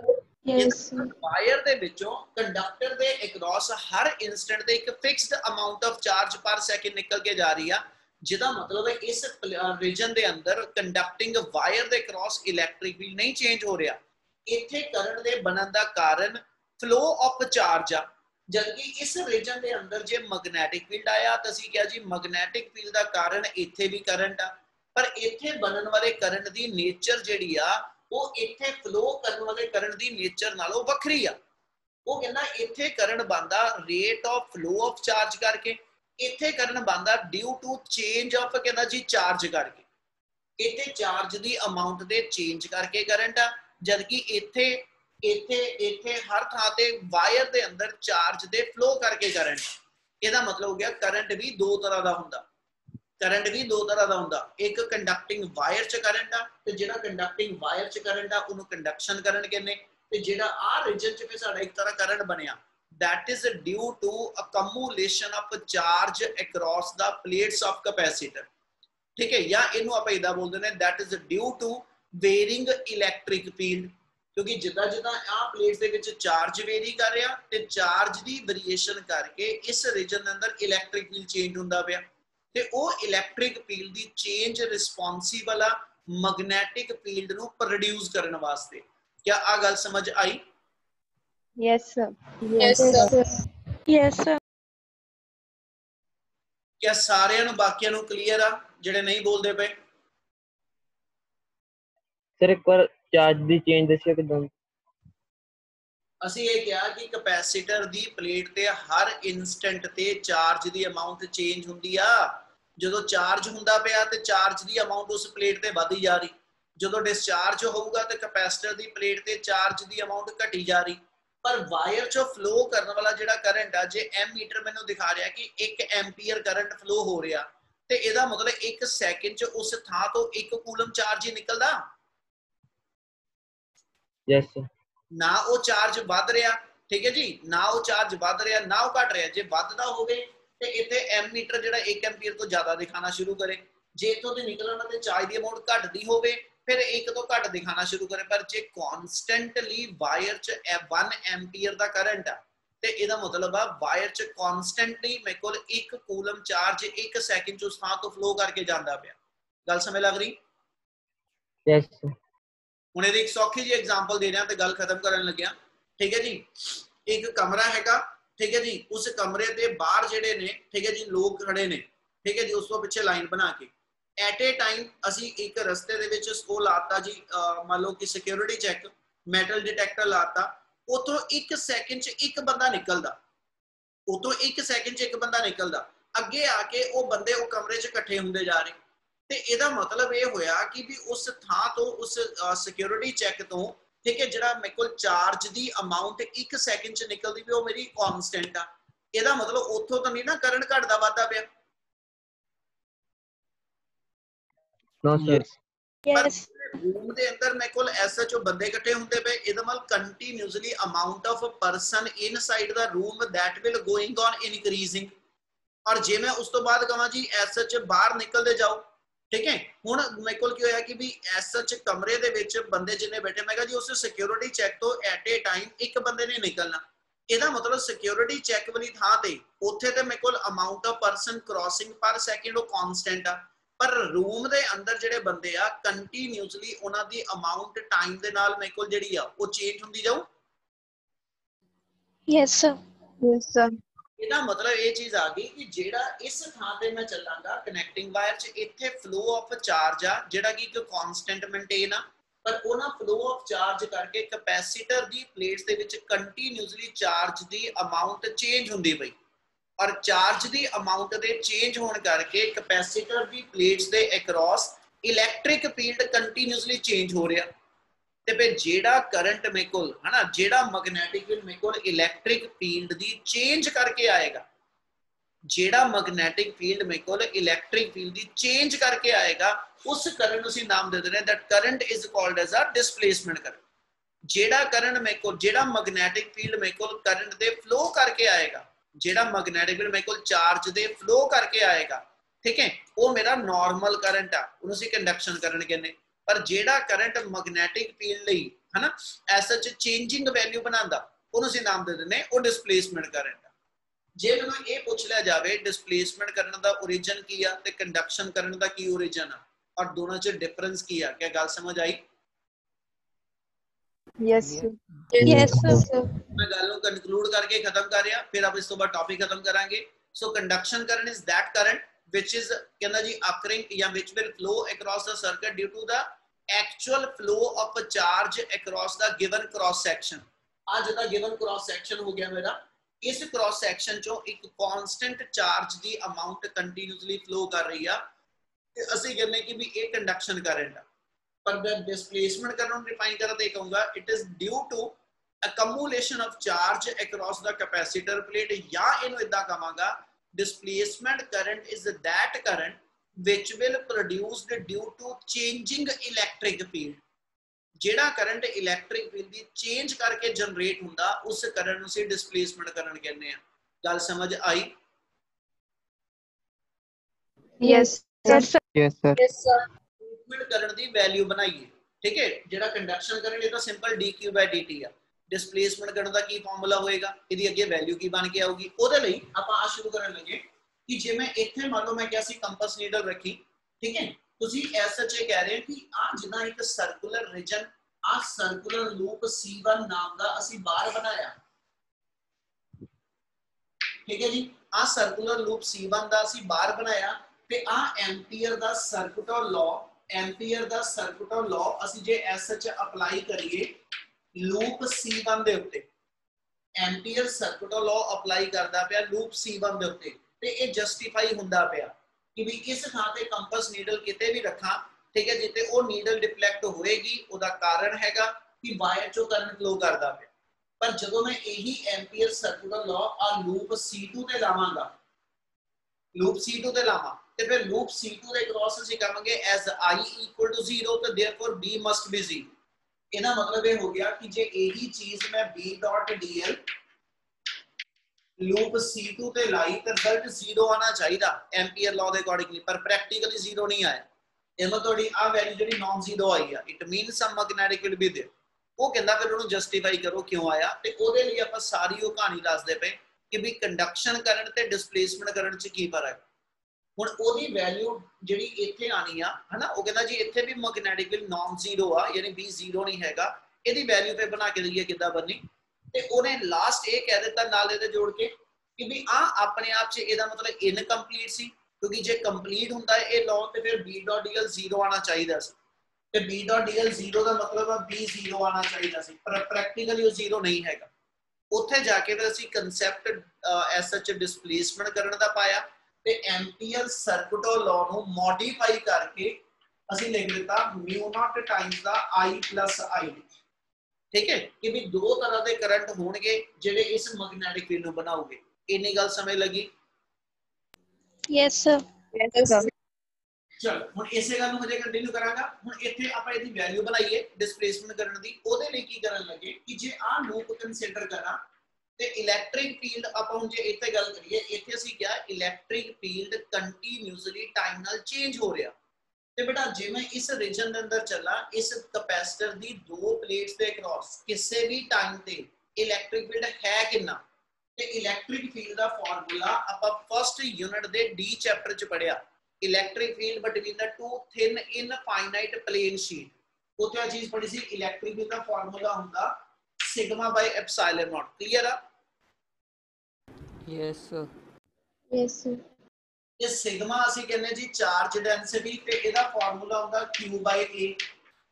ਇਹਦਾ ਮਤਲਬ ਆ Q by ਐਪਸਾਈਲਨ ਨਾਟ A ਦੇ ਬਰਾਬਰ ਇਸ ਰੀਜਨ 'ਚ ਇਲੈਕਟ੍ਰਿਕ ਫੀਲਡ ਆ। ਔਰ ਆ ਰਿਲੇਸ਼ਨ ਮੈਨੂੰ ਇਹ ਸ਼ੋ ਕਰਦਾ ਪਿਆ,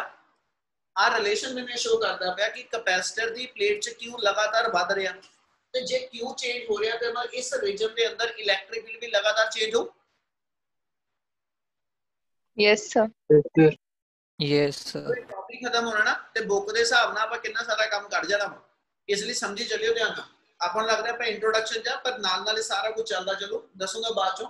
ਇਹਦਾ ਮਤਲਬ ਜੇ ਆ ਮੈਂ ਮੰਨ ਕੇ ਚੱਲਾਂ ਕਿ ਵੀ ਆ ਉਹ ਸਰਕੂਲਰ ਪੋਰਸ਼ਨ ਆ, ਠੀਕ ਹੈ, ਜਿਹਦੇ ਆ ਇੱਕ ਪਾਸੇ ਮੇਰੀ ਬੈਟਰੀ ਇੱਥੇ ਕੈਪੈਸਿਟਰ ਦੀ ਪੋਜ਼ਿਟਿਵ ਪਲੇਟ ਆ, ਇਧਰ ਨੈਗੇਟਿਵ ਆ, ਤੇ ਜਿੱਦਾਂ ਜਿੱਦਾਂ ਆ ਕੈਪੈਸਿਟਰ ਦੀ ਪਲੇਟ ਤੇ ਆ ਪਲੇਟ ਦੇ ਉੱਤੇ ਚਾਰਜ ਦੀ ਅਮਾਉਂਟ ਜਿੱਦਾਂ ਜਿੱਦਾਂ ਵਧਦੀ ਜਾ ਰਹੀ ਆ है ना, ते आ रीजन दे विचों निकलण वाली इलैक्ट्रिक लाइनां जेड़ियां ने, यानी आ रीजन दे विचों निकलण वाली इलैक्ट्रिक लाइन दी अमाउंट जेड़ी आ वो भी लगातार वध रही।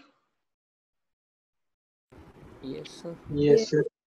ਇਹਦਾ ਮਤਲਬ ਜੇ ਇੱਥੇ ਲਵਾਂ ਤੇ ਕੰਟੀਨਿਊਸਲੀ ਇਸ ਰੀਜਨ ਦੇ ਅੰਦਰ ਆ ਇਲੈਕਟ੍ਰਿਕ ਲਾਈਨ ਦੀ ਅਮਾਉਂਟ ਜਿਹੜੀ ਆ that will going on increasing, ਆ ਇਲੈਕਟ੍ਰਿਕ ਲਾਈਨ ਦੀ ਅਮਾਉਂਟ ਇਹ ਚ ਵਧੀ ਜਾਂਦੀ।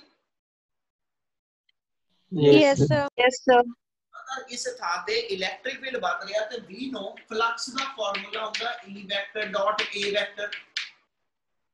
ठीक है, फ्लक्स दा फार्मूला हो गया E vector dot DS vector, area vector. ਅਸੀਂ ਉਹਨੂੰ A वेक्टर लिख ਦਿੱਤਾ।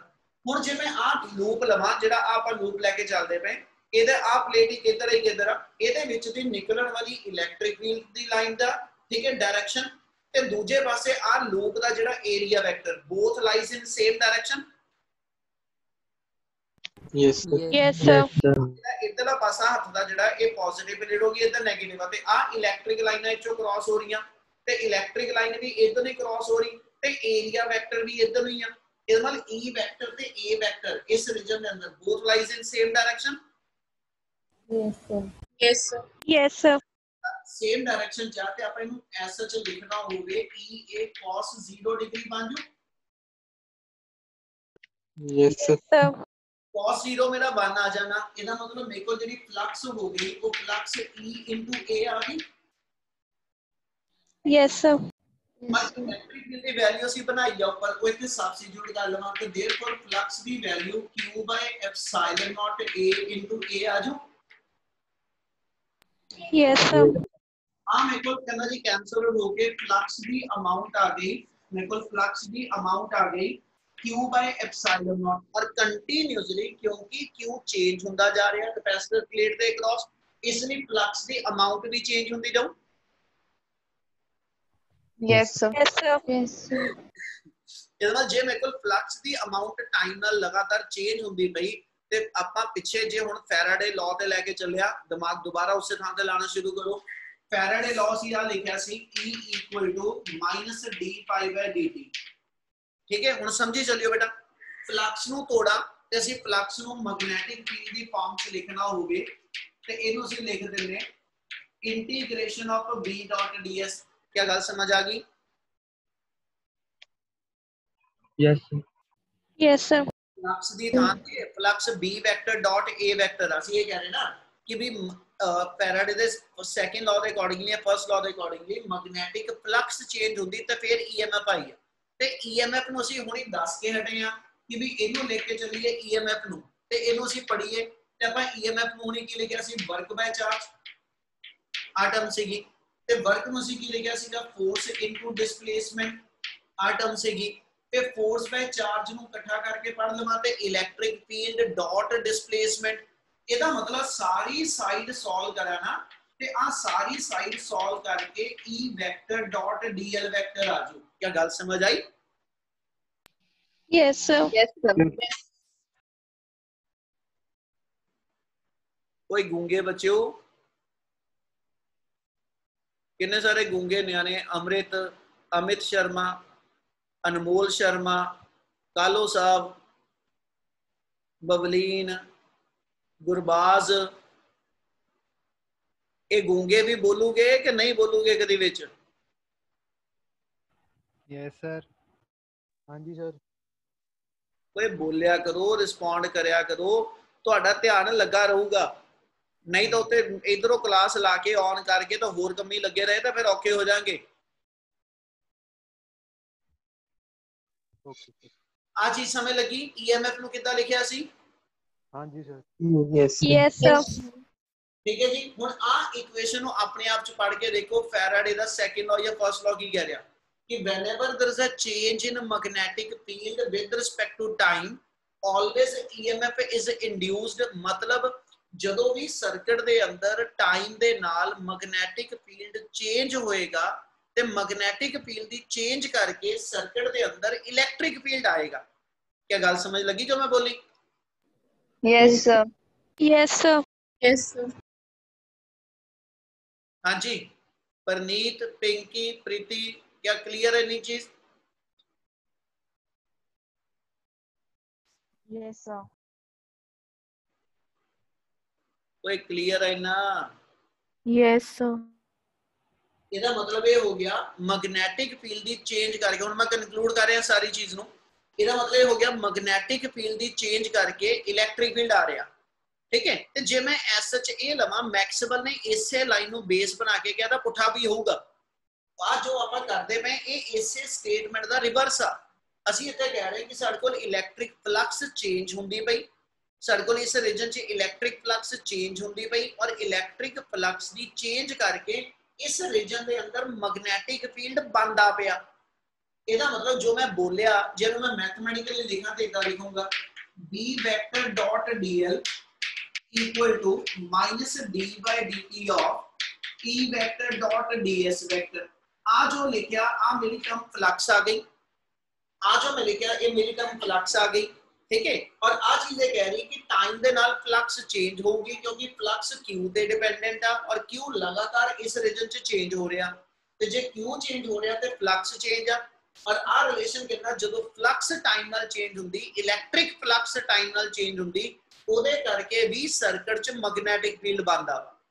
1 एम्पीयर दे ਅਸੀਂ एसएच सर्कुलर लॉ तो गल चुकी सी कि जदों करंट सर्किट च फ्लो करदा ते ओ मैग्नेटिक फील्ड बनांदा। ਇੱਥੇ ਅਸੀਂ ਲਿਖਿਆ ਜਦੋਂ ਇਲੈਕਟ੍ਰਿਕ ਫੀਲਡ ਸਰਕਟ 'ਚ ਚੇਂਜ ਹੁੰਦਾ ਤੇ ਉਹ ਵੀ ਮੈਗਨੈਟਿਕ ਫੀਲਡ ਬਣਾਉਂਦਾ। ਇਹਦਾ ਮਤਲਬ ਮੈਗਨੈਟਿਕ ਫੀਲਡ ਦਾ ਸੋਰਸ ਜਿਹੜਾ ਨਾ ਉਹ ਦੋ ਤਰ੍ਹਾਂ ਦਾ ਕਰੰਟ ਆ ਇੱਕ ਚਾਰਜ ਦੇ ਫਲੋ ਕਰਕੇ ਮੈਗਨੈਟਿਕ ਫੀਲਡ ਬਣਦਾ ਔਰ ਇੱਕ ਚਾਰਜ ਦਾ ਕੈਪੈਸਿਟਰ ਦੀ ਪਲੇਟ ਦੇ ਉੱਤੇ ਜਾ ਕੇ ਅਕਮੂਲੇਟ ਹੋਣਾ ਠੀਕ ਹੈ ਉਹ ਵੀ ਮੈਗਨੈਟਿਕ ਫੀਲਡ ਬਣਾਉਂਦਾ। ਇਹਦਾ ਮਤਲਬ ਹੋ ਗਿਆ ਜੇ ਮੈਂ ਆਹ ਲਾਈਨ ਹੁਣ ਪੂਰਾ ਕਰਾਂ B.dl ਇਧਰੋਂ ਵੀ ਚੁੱਕ ਲਾਂਗੇ ਇੰਨੀ ਲਾਈਨ ਲੈ ਕੇ ਚੱਲਾਂ ਆ ਜਿੰਨਾ ਲਿਖਿਆ ਤੇ ਇੱਕ B.dl μ नॉट आई ਆ ਇਹਦੇ ਹਿਸਾਬ ਨਾਲ B.dl ਆ ਵਾਲੀ ਸਾਰੀ ਟਰਮ ਠੀਕ ਹੈ। ਤੇ ਆ ਸਾਰੇ ਦੀ ਸਾਰੀ ਟਰਮ ਜਿਹੜੀ ਹੈ ਨਾ ਆ ਸਾਰੇ ਦੀ ਸਾਰੀ ਟਰਮ ਜੋ ਲਿਖੀ ਆ ਇਹਨੂੰ ਅਸੀਂ ਨਾਮ ਦੇਣਾ ਹੁੰਦਾ ਅਸੀਂ ਕਹਿੰਦੇ ਇਹ ਐਸਐਚ ਮੇਰੇ ਕੋਲ ਕਰੰਟ ਜਨਰੇਟ ਕਰਦੀ ਜਿਹਨੂੰ ਅਸੀਂ ਡਿਸਪਲੇਸਮੈਂਟ ਕਰੰਟ ਕਹਿੰਦੇ ਆ।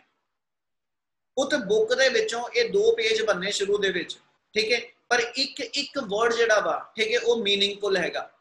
ਇਹਦਾ ਮਤਲਬ ਇਹ ਹੋ ਗਿਆ ਕਿ ਜੇ B.dl ਹੁੰਦਾ ਤੇ ਇਸ ਰਿਲੇਸ਼ਨ ਦੇ ਹਿਸਾਬ ਨਾਲ B.dl ਜਿਹੜਾ ਵਾ ਉਹ μ0 ਟਾਈਮ ਦਾ ਕਰੰਟ ਆ ਤੇ ਜੇ ਇੱਥੋਂ ਚੱਲਾ ਤੇ B dot dl ਜਿਹੜਾ ਵਾ it is due to change in electric flux ਵਾ।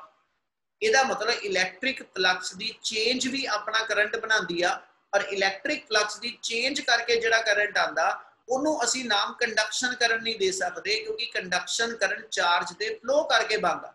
ਤੇ ਫਿਰ ਅਸੀਂ ਇੱਕ ਹੋਰ ਨਾਮਕਰਨ ਦਾ ਰੱਖ ਦਿੱਤਾ, current which is due to changing electric flux ਔਰ changing electric field is called as the displacement current. ਠੀਕ ਹੈ, ਔਰ ਉਹਦੀ ਵੈਲਿਊ ਅਸੀਂ ਨਾਲ ਐਡ ਕਰਾ ਦਿੱਤੀ, ID ਆ ਗਈ। ਤੇ ID ਕਿਹਨੂੰ ਕਿਹਾ? ਆ ਸਾਰੀ ਚੀਜ਼ ਨੂੰ। ਤੇ ਜੇ ਮੈਂ ਇਹਦੀ ਟਰਮ ਦੇਖਣਾ ਇਥੋਂ ਬਣਾ ਕੇ, ਹੁਣ ਆ ਮੇਰੇ ਕੋਲ ਐਸ ਸੱਚ φ ਦੀ ਵੈਲਿਊ ਆ ਮੇਰੀ φ ਦੀ ਵੈਲਿਊ ਆ, ਤੇ ਇਥੋਂ ਆ ਇੰਨੀ ਟਰਮ ਜਿਹਨੂੰ ਸਰਕਲ ਕੀਤਾ ਆ φ ਆ, ਜਿਹਨੂੰ ਸਰਕਲ ਕਰਦਾ ਪਿਆ ਅੰਦਰੋਂ ਅੰਦਰ E.ds, ਇਹ ਮੇਰਾ φ ਹੋਏਗਾ। Yes, sir. Yes, sir. ਇਸੇ ਨੂੰ ਲਿਖਦਾ ਚੱਲਣਾ ਤੇ ਮੇਰੇ ਕੋਲ ਟਰਮ ਬਣ ਗਈ B.dl equal to minus d by dt of flux। flux ਦਾ ਮਤਲਬ q by epsilon naught, यानी q by epsilon naught। ਇਹ ਜੋ 1 by epsilon naught constant ਆ ਬਾਹਰ ਰੱਖ ਲੈਣੇ, minus 1 by epsilon naught constant ਆ ਬਾਹਰ ਰੱਖ ਲੈਣੇ, ਇੱਥੇ ਲਿਖ ਦਿਓ dq by dt। क्या स्टेप समझ आया? Yes, sir. Yes, sir. Yes, sir. जिन्नी चीज बनी आ, ये जिन्नी चीज बनी आ इस एम्पीयर लॉ दे अंदर ID दी थां ते भर दवां, ते जे नु मैं ID दी जगह ते रिप्लेस करके चलना ते आ टर्म मेरी अपने आप च करंट बनू। Yes. Yes, sir. ਅਸੀਂ ਕਰੰਟ ਹੁਣ ਇਹਨੂੰ ਨਹੀਂ ਲੈਣ ਲੱਗੇ ਇਕੱਲੇ ਨੂੰ, ਉਹਦਾ ਕਾਰਨ ਇਹ ਹੋ ਗਿਆ ਕਿ ਵੀ ਤੁਹਾਡੇ ਕੋਲ ਕਰੰਟ ਫਲੋ ਆਫ ਚਾਰਜ ਕਰਕੇ ਨਹੀਂ ਆਇਆ, ਅਸੀਂ ਕਹਿੰਦੇ ਕਰੰਟ ਦੀ ਚਾਰਜ ਦੀ ਅਕਮੂਲੇਸ਼ਨ ਕਰਕੇ ਆਇਆ। ਉਹਦੀ ਵੈਲਿਊ एक सेकंड, हाँ जी ठीक है। सो ओदी वैल्यू जे मैं इथे डिफाइन करके लिखनी होवे ते इसे स्टेटमेंट नु जे मैं रीराइट करा, इसे स्टेटमेंट ਆਪਾਂ ਜੇ ਦੁਬਾਰਾ ਲਿਖ ਲਈਏ ਤੇ ਆਪਣੀ ਸਟੇਟਮੈਂਟ ਬਣ ਜਾਣੀ ਆ mu naught times I plus epsilon naught times the d phi by dt।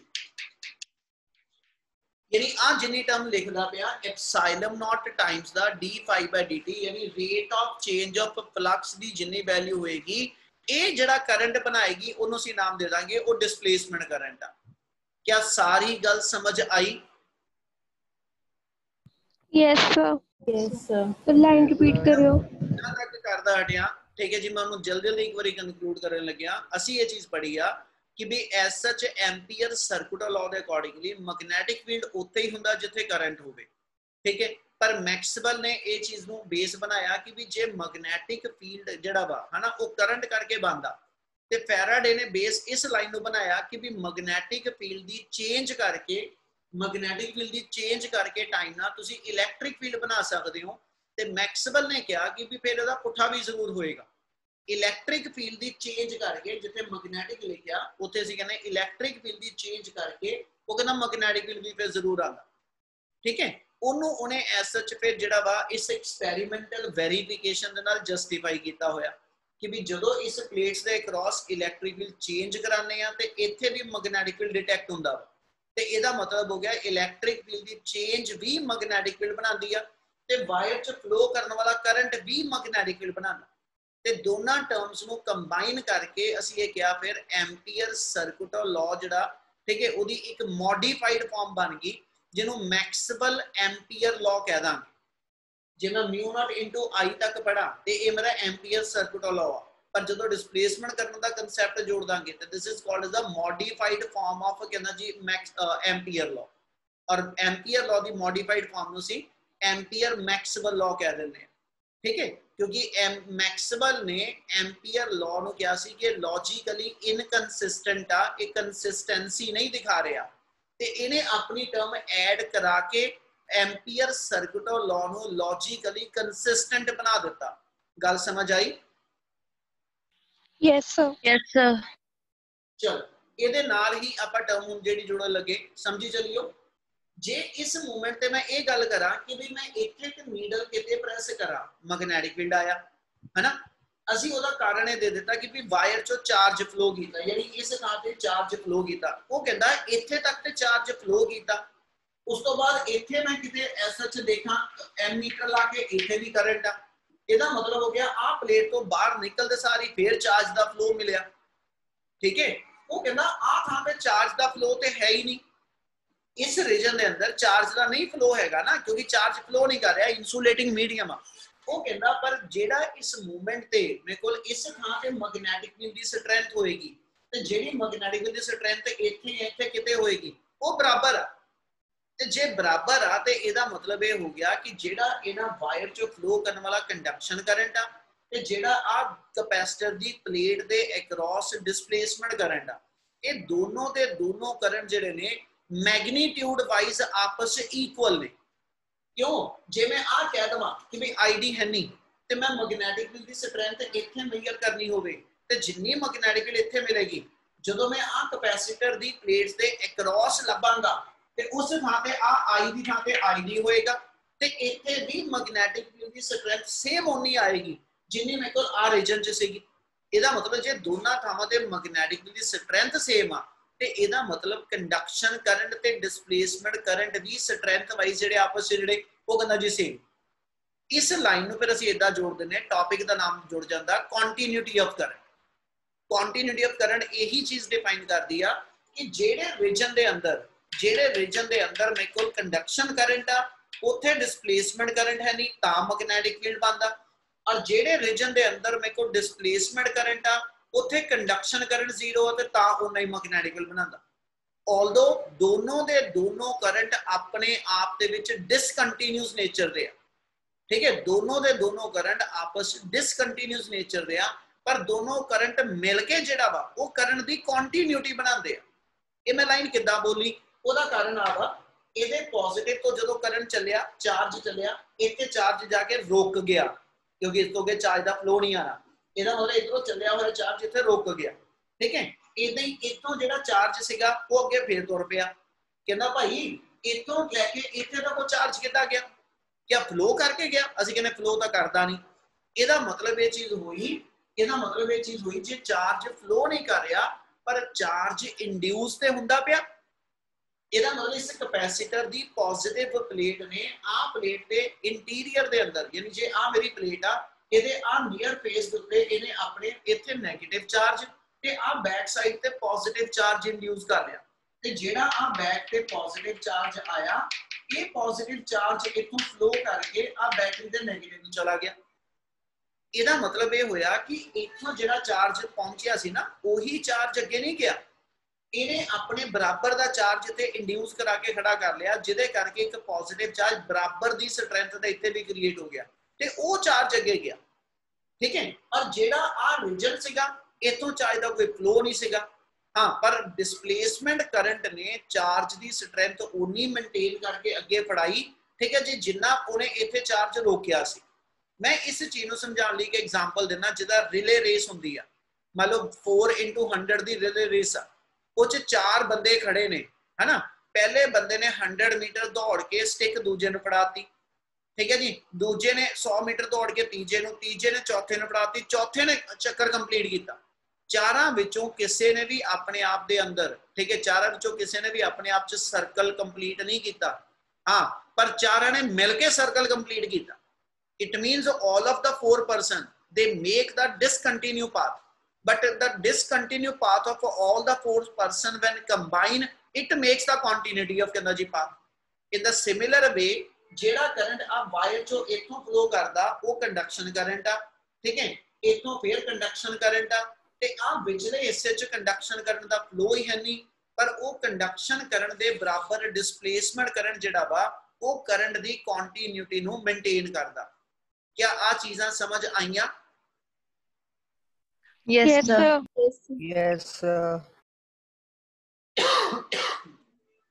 इना क्लियर होया सारियां नु? Yes, sir. Yes.